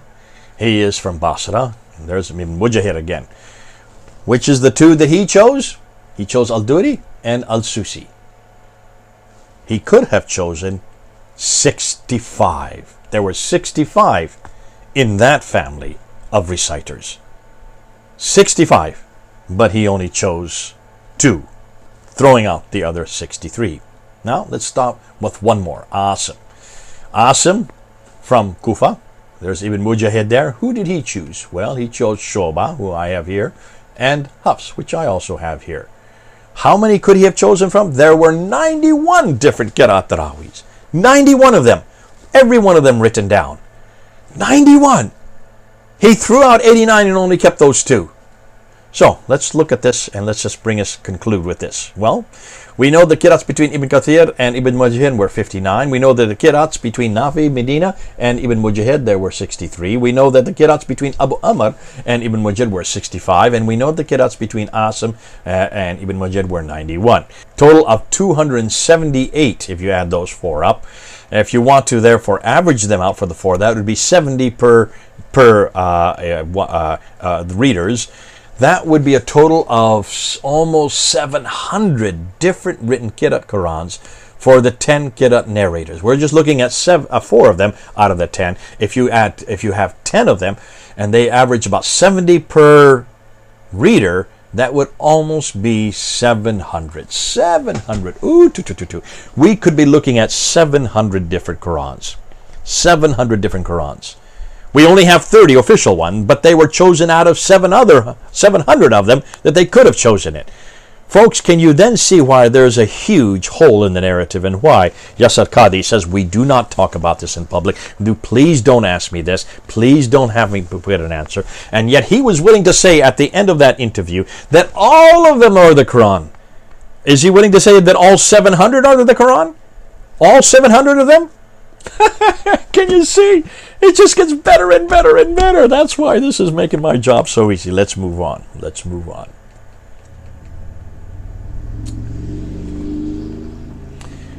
Now let's look at some of the Qira'at variants. And these ones, I'm just going to go through a few of them. I'm not going to show you too many of them. But I want to show you one here. Let's start with this one. This is Surah 2, Ayah 10. On the left you have Yaksibuna. In their hearts is a disease, and Allah increases their disease. A painful doom is theirs because they lie. The Warsh you have, in their hearts is a disease, if Yukazibuna, which means in their hearts is a disease, and Allah increases their disease. A painful doom is theirs because they accuse others of lying. So, significance. Are they doomed because they lie, or because they accuse others of lying?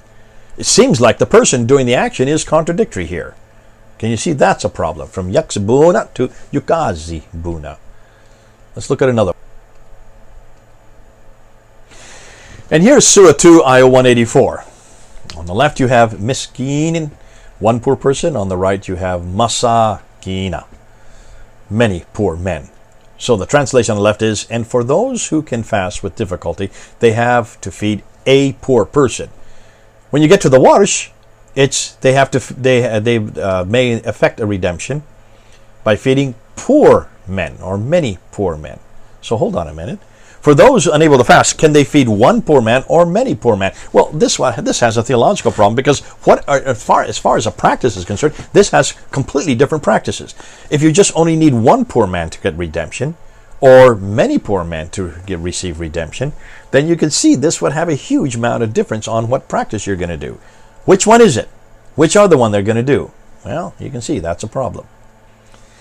Now here's another one. And this is Surah 3, Ayah 79. Tu'alimun, you teach. Translate, be your rabbiniyun, because you are teaching the book and you are studying it. Versus the Warsh, ta'lamun, which is you know. Be you rabbiniyun, because you know the book and you are studying it. Significance, do believers teach the book, or do they simply know the book? Now many people can know a book but are not capable of teaching it. So you can see here, this has a huge difference in meaning. Also, it would have a difference of theology, whether or not just to know something or to teach it would create you as a rabbi in this case. Chapter 3, verse 83. The Hafs is Yabguna and Yurja'una. Do they seek, and to him shall they be returned? Versus the Warsh, which is Tabguna and Turja'una. Do you seek, and to him shall you be returned? So, do they seek other than the religion of Allah, while to him submitted all creature in the heavens and the earth, willingly or unwillingly? And to him shall they all be returned?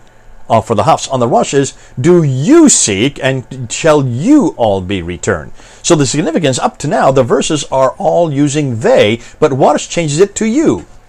Is this a plural form or a second masculine singular form, who seeks and returns? So you can see here is a grammatical mistake as well with the Warsh. So obviously either the Hafs is correct or the Warsh is wrong, and I would suggest the Hafs is correct on this one and the Warsh is wrong, because it's not only is it not that it's being consistent, it is a grammatical mistake.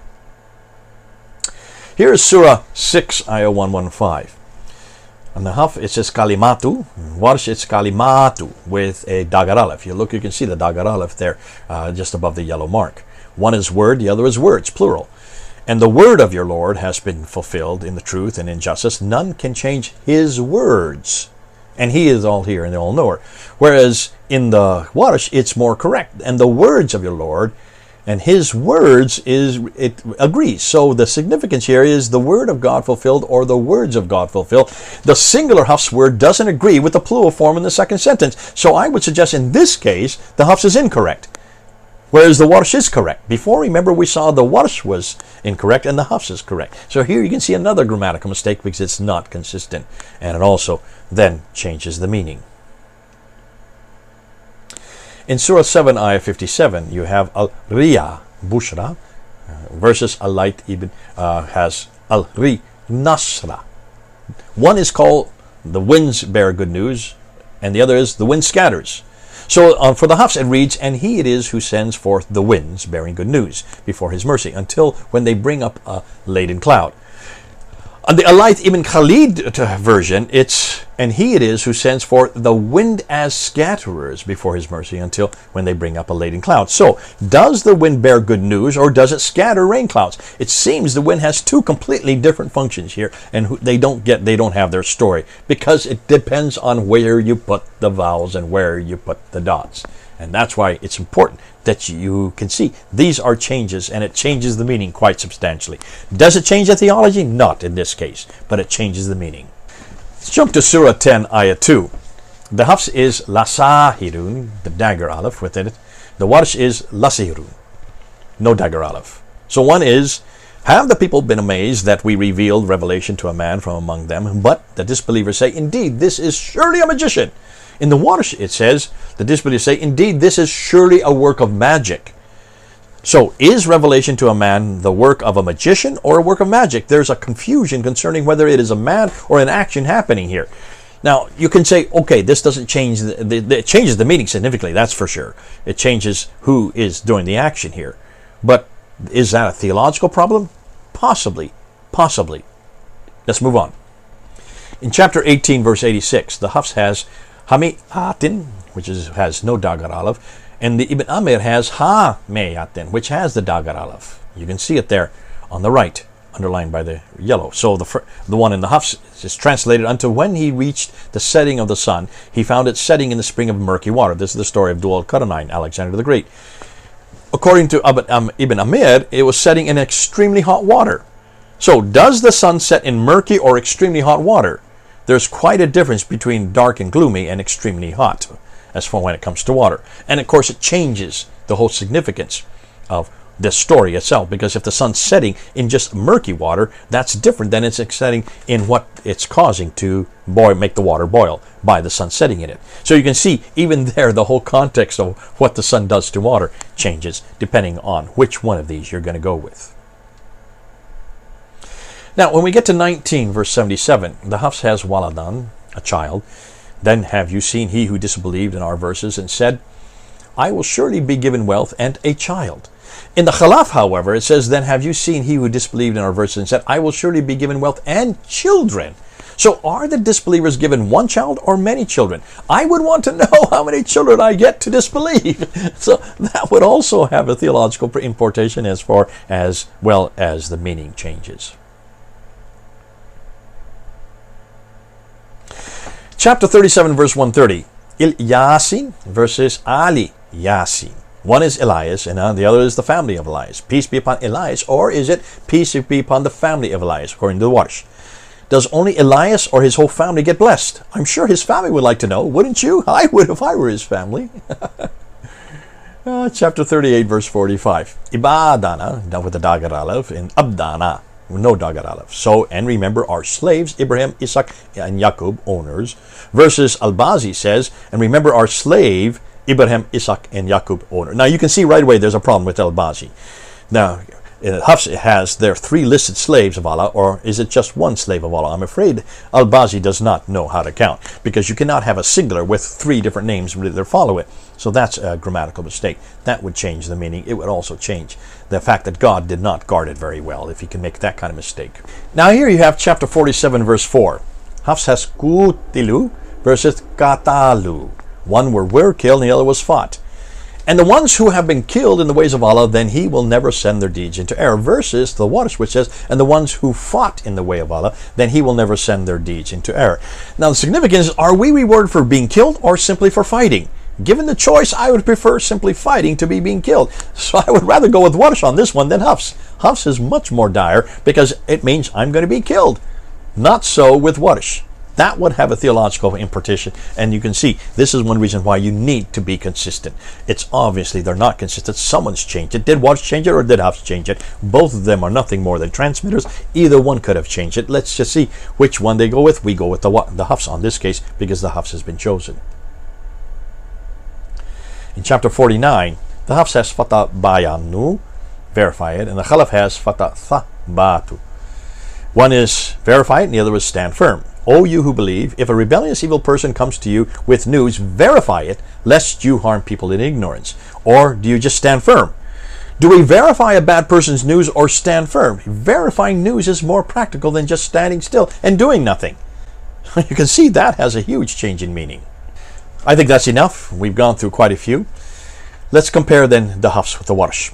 So we have the Warsh here, and we have the Hafs. These are the two. Let's compare these two, and let's do a quick comparison because I don't want to spend too much time on this. This is all from Bernie Power's material. Comparison of the Arabic text of the Hafs and Warsh version of the riwayats revealed many differences. One Islamic website only identifies 51 variations, but the team there in Australia, when they looked at the Warsh and the Hafs, they found 120 consonantal or long vowel or symbol differences which affect the meaning of the words. 120. Folks, I just went through a few just before this. They found 120 of these. More than that, there are over 5,000 short vowel or diacritical marks differences between these two books, between the Warsh and the Hafs. That's why you've got to take this on board, folks. And Muslims who are listening to me, please, please, please do not say there's no difference in the meaning. Do not say there's no difference when you look at what we're showing you here. He goes on and says that the difference in the numbers of letters or symbols, some letters or symbols are missing from the Hafs. I'll show you the columns in just a bit. But included in the Warsh version. Some letters or symbols found in the Hafs version are missing from the Warsh version. Sometimes they have the same number of letters and symbols in a corresponding word, but they are different letters or symbols. So you can see these are things that we need to look at. Let's take a look at this graph here. This is type A that he refers to.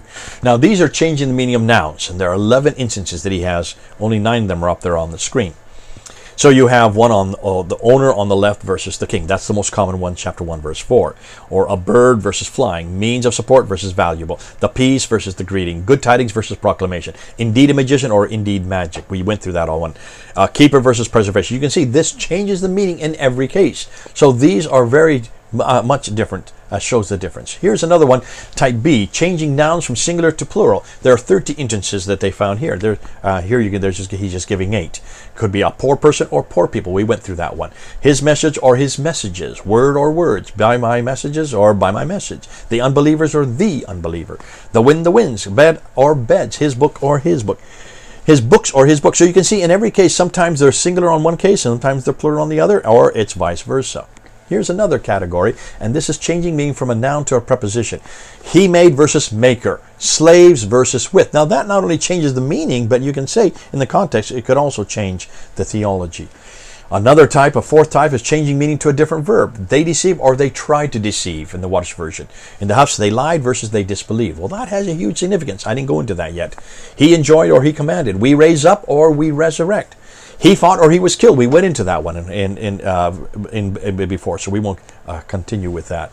Type E, changing a verb from active to passive. We will forgive or it will be forgiven. He fought or he was killed. That's in chapter 3 again. Are led astray or he leads them astray. And we continue on. We accept, we overlook, it is seen, they are killed, it is accepted, it is overlooked, you see, or they fight. Kill versus fight, huge meaning if you're a person that has a impact on. Type F, changing a verb from a second person singular, you, to third person singular, he.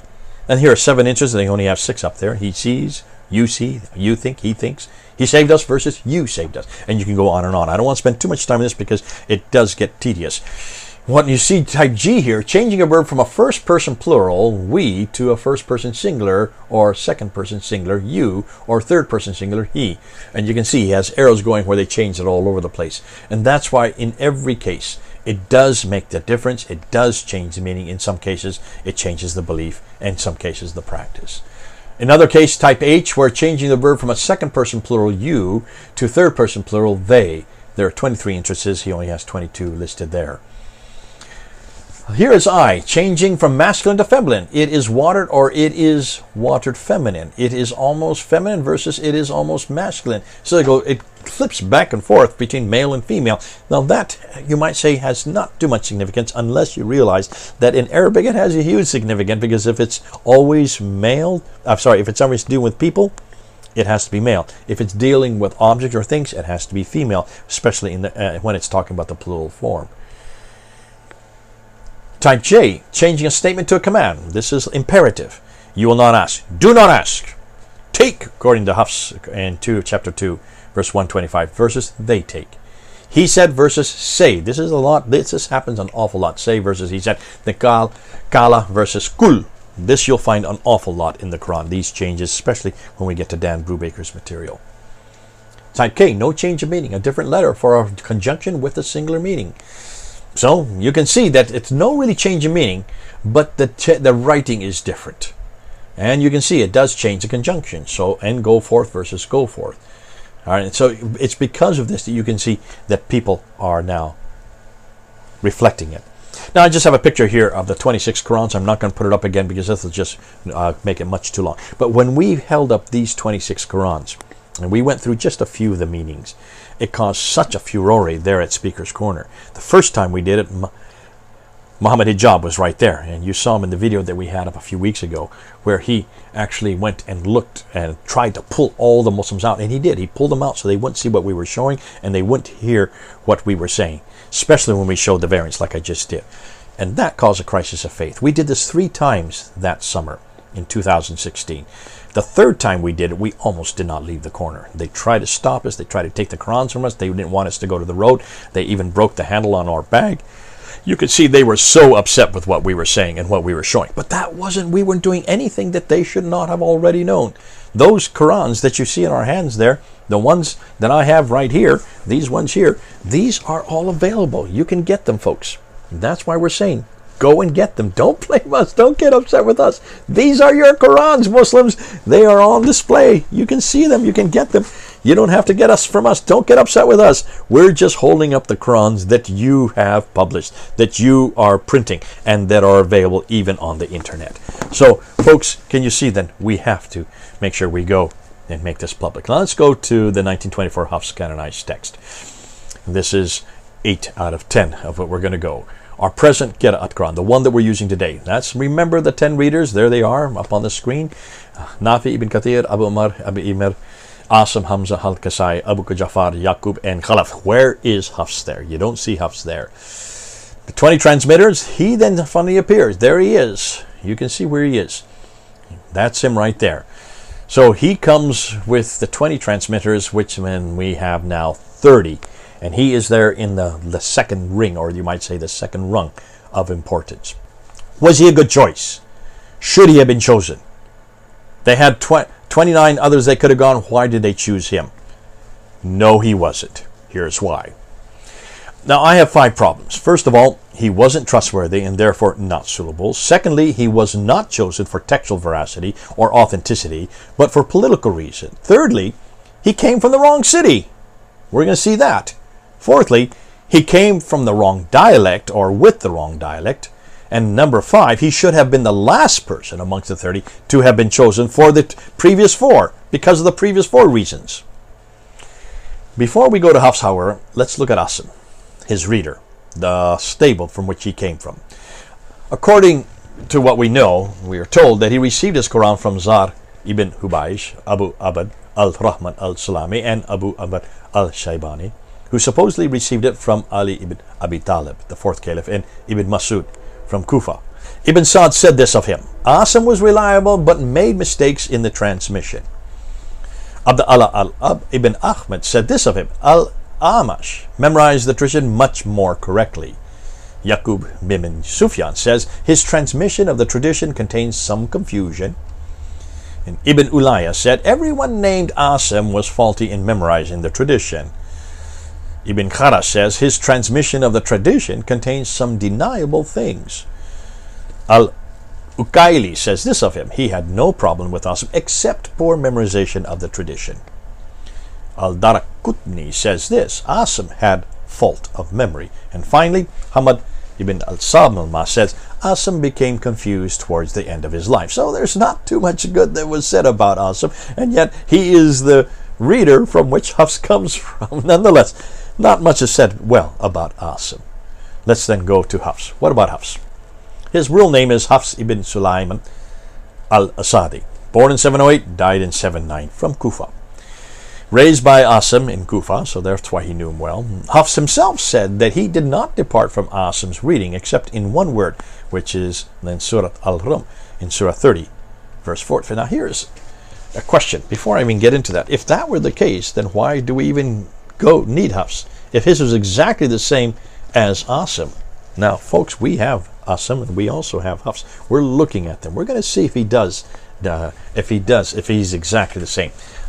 We haven't done it yet. We're still working on it, but we're going to probably have a different view than what Hafs says here. It looks like he does have quite a few differences from Asim. Nonetheless, that's something yet to be done. That's something yet to come out to you. We do know that Al-Dahabi says this of him: Hafs was reliable in his reading, consistent and accurate, but not so in his transmission of the tradition. Oh, that's not good.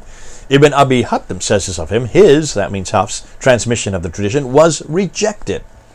Uthman al-Darimi and others also said he was just not reliable. Ibn al-Madini says Hafs was weak in tradition and I intentionally avoided transmitting from him.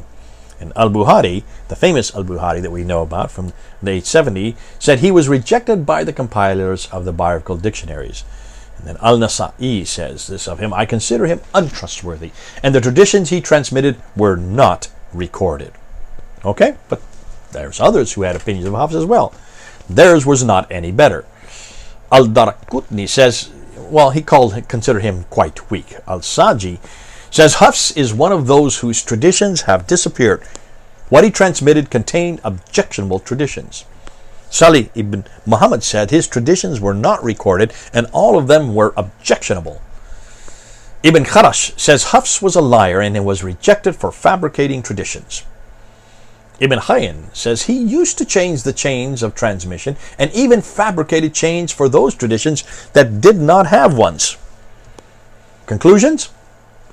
Hafs' transmissions were unreliable, weak, untrustworthy, contained objectionable material, contained fabricated chains, his traditions disappeared, he was a liar, his transmissions were not recorded by others, and others avoided him.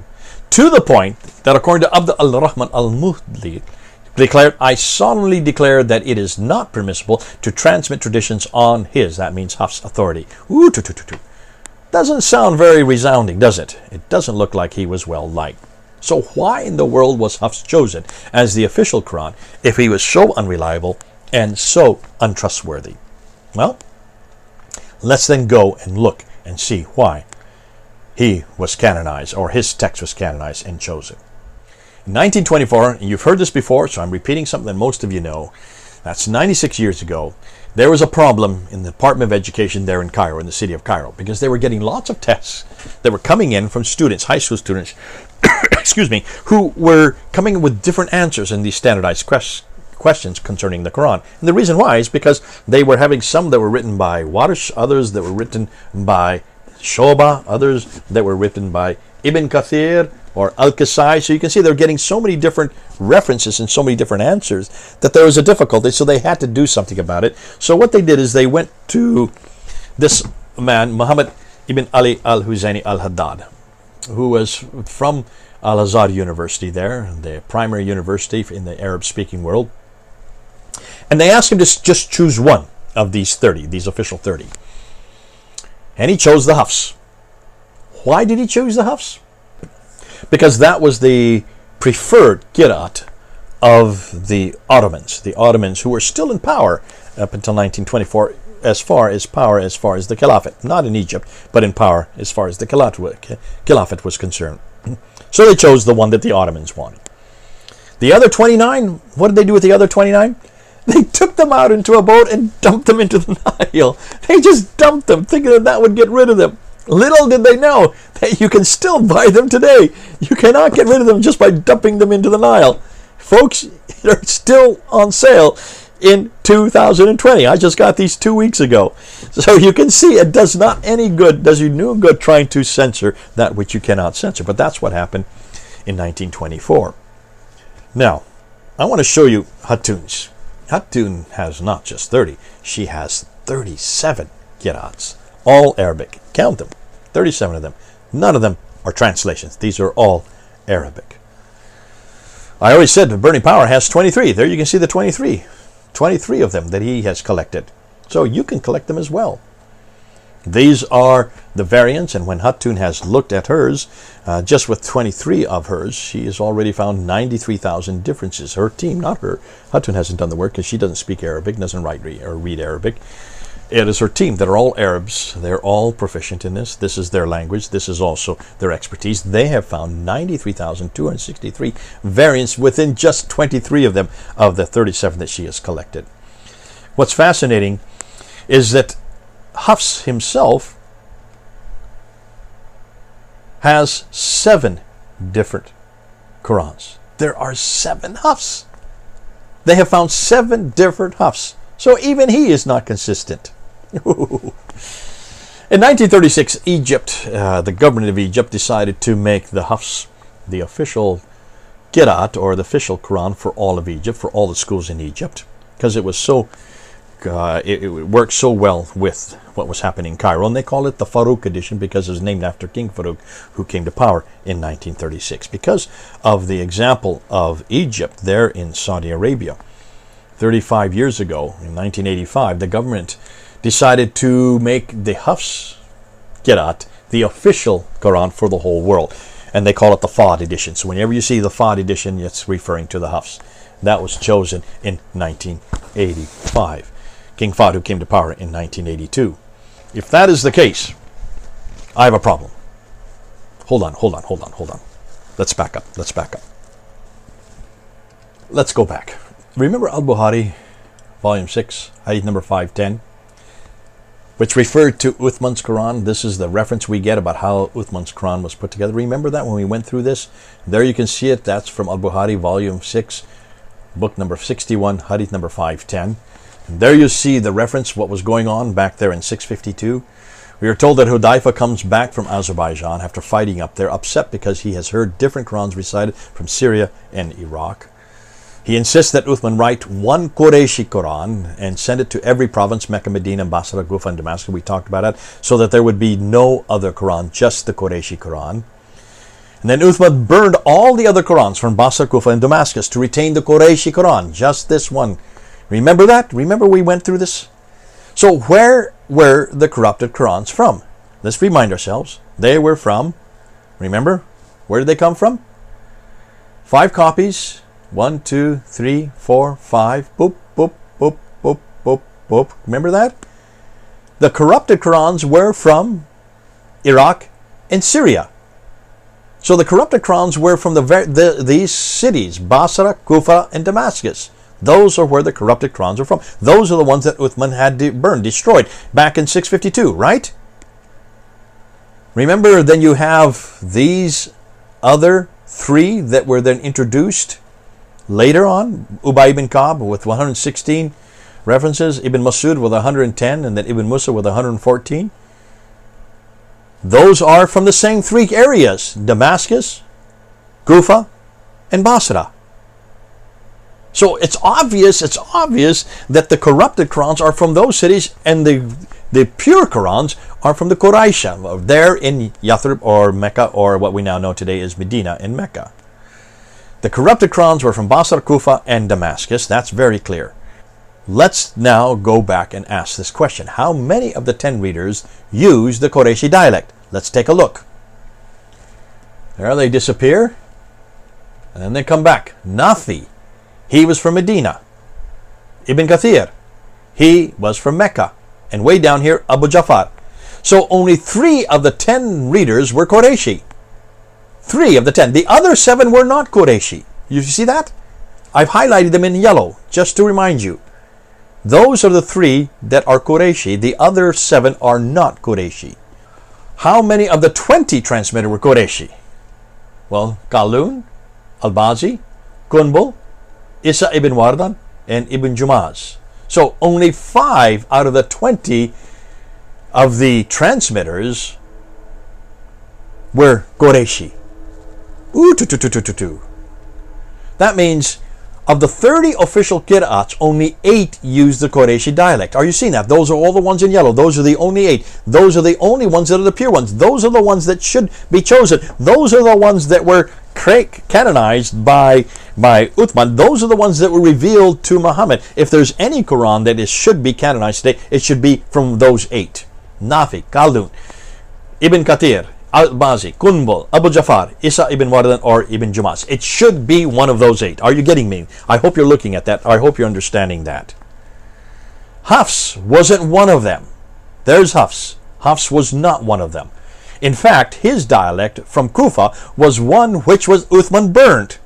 His dialect was the one that was burned. So, let's now conclude. I've got some conclusions and some disturbing questions to ask. What can we conclude? Well, Muslims are forced to say that the Quran is perfectly preserved because of surahs 10, 15, and 18:27, which says that no one can change the word of God, and then 59, which says that God guards it. So you cannot change it. Why? Because God guards it. That's very clear. The Quran says so, therefore they're hang-tied. Modern scholars make claims they cannot hope to support. They are the ones that say that there's no word or letter that has been changed. They say it all the time. Yes, Al-Qadi has always been saying it. Their claims are wreaking havoc within Muslim communities, post-Junaid, especially post that, after that disastrous interview that he had with Muhammad Hijab. There never has been just one Quran, and certainly not any from the 7th century. The fact that Arabic could not accommodate a written text so early needs to be acknowledged by Muslims, and they need to acknowledge this. This is one reason why I've always asked, why would God in His wisdom choose such a hopeless language to reveal His greatest and final revelation if it could not even accommodate the text? Nonetheless, they're not admitting it. Number 5, how could Muhammad receive 7 recitations or 7 dialects if he only lived in Mecca and Medina? He didn't live in Kufa. He didn't live in Basra. He never went to Damascus. So how could he have known those recitations? How could he even known those dialects? And how could Jibril have given it to him? If there was a canonical Qurayshi Quran by 652, where is it today? I'd love to see it. Furthermore, where are the 5 Qurayshi copies sent to Medina, Mecca, Basra, Kufa, Damascus? There should be 5 that we should be able to get our hands on. We can't even find one. Where are all these Qurayshi dialects, Qurans? What has happened to Ubay ibn Ka'b's or Ibn Mas'ud's or Ibn Musa's manuscript? Where are they? Remember, they were written in the 7th century as well. None of them exist. Either that's ineptitude on a grand scale, or they just never existed to begin with. I would suggest it's the latter. The 8th century Qira'at Qurans only begin to appear over 100 years after Muhammad died. This proves they never knew Muhammad, nor even worked in his century. Further conclusions. They were chosen even later, between 936 to 1429, and which is 300 to 800 years too late.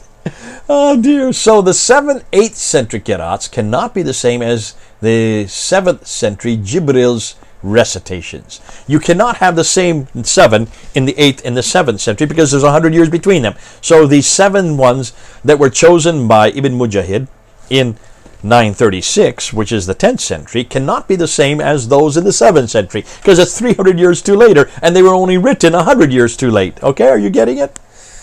Since Uthman destroyed the Iraqi and Syrian recitations, why do they suddenly reappear in the 8th century? They were supposed to have been destroyed from Kufa and Basra and Damascus, and here suddenly they appear. In fact, the earliest one is from Damascus, 736, Ibn Amir's. Can you see? These cannot suddenly appear 100 years later if they've all been destroyed earlier. And what then happened to the 5 copies? Did they suddenly forget them? Did they forget the Qurayshi dialect? Did they suddenly realize that they wanted their own dialects? Can you see? There's an enormous amount of questions that you've asked here. Why are only 8 of the 30 official qira'ats from the area that Qurayshi would have existed? That's the Hijaz, Mecca, Medina. We now find that there were many more than 30 qira'ats, possibly as many as 700. 700! Ooh, my oh my. It just gets better and better. It's curious that the qira'ats were primarily chosen because of popularity in geography. Shouldn't a rawi transmitter have the same script as his reader in order to be legitimate? I would guess so. So why are they all different? Why is every one of them different from their reader? Why are the transmitters, if they're in the same family, they should have the same text? You would think, right? Each wrote their own unique script with over 93,000 differences between just 23 of them that we've looked at or they've looked at so far. Number 16, not one of the Qira'at Qurans have had any textual critical analysis. And this is really disturbing. And this really Muslims need to answer for. No one has tried to find the earliest manuscripts to use as a model. No one has looked at the text of any of the subsequent Qira'at Qurans. And that's not all. Still further conclusions. The Hafs, the canonical Qira'at, was not a member of the first 7, nor of the subsequent 10. So he was not part of the creme de la creme, the best of the best, as Yasser Qadi says. His is not anywhere near there. He was unreliable, he was weak, untrustworthy, he was a liar, used objectionable material and fabricated change, so that others avoided him and refused to use him. He was initially chosen in order to standardize high school exams in the Quran, but only in Cairo. That is not a reason for choosing a text, just to standardize the Qurans in high schools. He was chosen for political purposes. The Ottomans preferred him to the others. Why? We don't know. No one's telling us why the Ottomans preferred Hafs. I would like to know. He was chosen by the Saudi Arabian government only 35 years ago out of expediency. But hold on a minute. Why in the world did the Arabian government, the Saudis, choose an Iraqi dialect as the final text? Why didn't, of all people, they own Mecca and Medina. The Qurayshi dialect would be their dialect. Why didn't they choose the other 8? Why didn't they choose Nafi? Or Ibn Kathir's? Or Qalun's? Why didn't they choose any of those? Why in the world did they choose Hafs dialect, which is from Iraq? It is not even Saudi Arabian. Were the people who were advising King Fahd even aware of this? You would have thought of anything. They would have chosen one of their dialects. They would have chosen one of those from Mecca or Medina. But no, they chose the Kufan one from way over in Iraq. Nowhere in this whole process did anyone use textual criticism. In other words, whether Hafs' text was similar or even close to the original Uthmani Qurayshi text. No one did this. They didn't look at text. They didn't even open up Hafs' book to look and see whether or not the consonantal text, whether or not the razm, whether or not the skeletal text is the same as the original one. No one did that. Why didn't they do it? Well, the reason was there is no Uthmani Qurayshi manuscript which to compare to. There's nothing there. There is nothing there. We don't have any manuscript from the time of Uthman. Any Quran from the time of Uthman. Remember, they only begin to appear in the 8th century. There's nothing there from the 7th century. Oh, there are Muslims that say there's these little bits of pieces, there's these little bits of pieces. Oh, we can go, and we're going to get into that. We're going to show you. They're going to say by radiocarbon dating, we can show that the Birmingham Folios, which is 33 verses, are from the 7th century. Folks, that's for another time. That's for another debate. That's for another talk. Let's just deal with this. This is the whole reason. The reason they didn't do any textual critical analysis, because there was no text to be critical of. There was no text to compare it with. And if you don't have any text to compare it, you're not going to have any textual criticism. There still are none even today. So, folks, finally, from what we have researched and found, we can say that, first of all, the Quran was not created by God at all. The Quran was not sent down to Muhammad between 610 and 632. The Quran was not completed by Uthman in 652. The Quran was changed in the last 1300 years, and the Quran was finally compiled in 1924 and made official in 1985. Thus, the Quran that we have in our hand today is a mere a mere 35 years old. Consequently, many of those who are watching me, and in fact myself as well, were older than the Quran, which makes me feel pretty old. Why are we doing all this, folks? We're casting doubt on the Quran. We're doing so because the claims that Muslims make. But Muslims, you have to make these claims. I understand your problem. You have to say it's been preserved. You have to say that it has always existed. You have to say that it's eternal. You have to say that it cannot be changed. Because the Quran makes that claim. The Quran makes that claim. You have no other choice. So I can understand the dilemma you're in. But folks, we've been casting doubt on it, and I've been going for almost 2 hours now, a little over 2 hours. You can see, putting it all together, I'm only just talking about the Qira'at. We haven't even got into the manuscript material. That's yet to come. That's yet to come. But can you see, if there's this much damage at this level, and this is a popular level. This is why Hatun reminded me over and over again when we were holding up, when we were going to put those Qurans up. I said, you know, Hatun, this is not really that damaging. This is not really that damaging. Because you know that it's just talking about dots and vowels. 5 dots and 3 vowels. 5 dots and 3 vowels. Dama, the kasra, and the fatha. That's it. And it's talking about where you want to put them and how they change the meaning. Yes, they do change the meaning. But that's all done in the 8th, 9th, and 10th century. I want to go back to 7th and early 8th century. That's much, much more damaging. I want to go back to that material. Hatun said, no, Jay, you don't understand. What you like is what academics like, and that's true. I like the academic material because it's a lot more damaging, and that's true. And it has a lot more impact for academics. But see, she comes from a Muslim background. She says, Jay, this will destroy every Muslim's faith. Because every Muslim has been told that there is one Quran, and this is it. And that this Quran was the same Quran that Uthman had compiled in 652, the same Quran that Muhammad received from 610 to 632, the same Quran that exists in heaven eternally, with not one letter, not one word, not one dot, not one vowel difference. Every word, every letter in this Quran is exactly the same as that which Uthman compiled, that which was revealed to Muhammad, that which resides in heaven. She says, I grew up believing this. And when I went into that bookstore in North Africa and asked for a Quran, and the first question he asked me, well, which Quran do you want? When I heard that, it just destroyed everything I knew.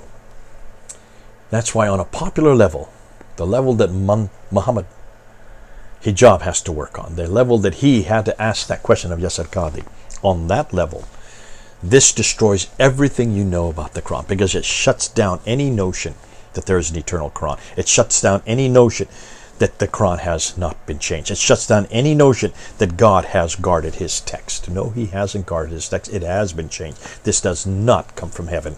It doesn't even come from Muhammad. In fact, it doesn't even come from Uthman. If these Qurans only begin to appear in the 8th century from 736 up until 905, chosen in 936, and then chosen for the 10 in 1429, and then finally chosen back to the 1 in 1924, and then chosen for the whole world in 1985, can you see this is manipulated by men from the very beginning? From the very beginning it's been manipulated by men. From the very beginning it has been changed by men. From the very beginning it has continued to be changed. And for 1,000 years they've been changing it, and it's only in the last 100 years that they decided to bring it back to 1 again. But folks, here's a book that I just received last week that has 10 examples of the 10 major ones, and you can see example after example. They have it in faded text and in English. You can buy this. It's put out by Bridges. It's called the Bridges translation of the 10 Qira'at of the Noble Quran by Fadl Suleiman. You can go up online and you can order it. Order it, because this is in English so you can understand it. And folks, they're not trying to hide this. They are aware that there are many different Qurans. This is just the noble 10. This is the creme de la creme, the best of the best, according to Yasir Qadhi. But now we know there are 30. Hafs is not even in here. Hafs is not even in here. That's what's fascinating. He's not one of these 10. Folks, I'm so glad I don't have to defend this. I'm so glad I don't have to argue this or debate this. I'm so glad I can just sit back and introduce it to you. Give it out so you have it. And that's why I've spent all this time, almost a little over 2 hours, to bring this to you. It's important that you see it. It's important that you understand it. It's important that you share it. And Muslims who are watching, many of you probably have turned off already. You're probably not even listening to me anymore. But you're going to be asked these questions, Muslim, for those who are listening now. You are going to be asked, what about your Quran? How can you say this is the eternal Quran? This guy, Hafs, died in 796. Didn't even agree with Asim, his stable leader, his reader. Didn't even agree with him. Chosen in 1924. Chosen because the Ottomans chose him for political reasons. Just for political reasons. Please don't say there's only one Quran. There are many Qurans. Please don't say it comes from God. It comes from man. It's nothing more than a book written by man, borrowed from many different sources, bringing it together possibly in the 8th, maybe in the 9th. We're not even sure when it was finally compiled in its final form. That we have not yet concluded. We will. Can you then understand why Muslims, this is not the Word of God. It's not even a Word of God. It's nothing more than the Word of men, written by men, compiled by men, changed by men, manipulated by men, chosen by men, burned by men, sunk into the rivers by men, erased by men, destroyed by men. All of it has to do with man. It all comes back to man.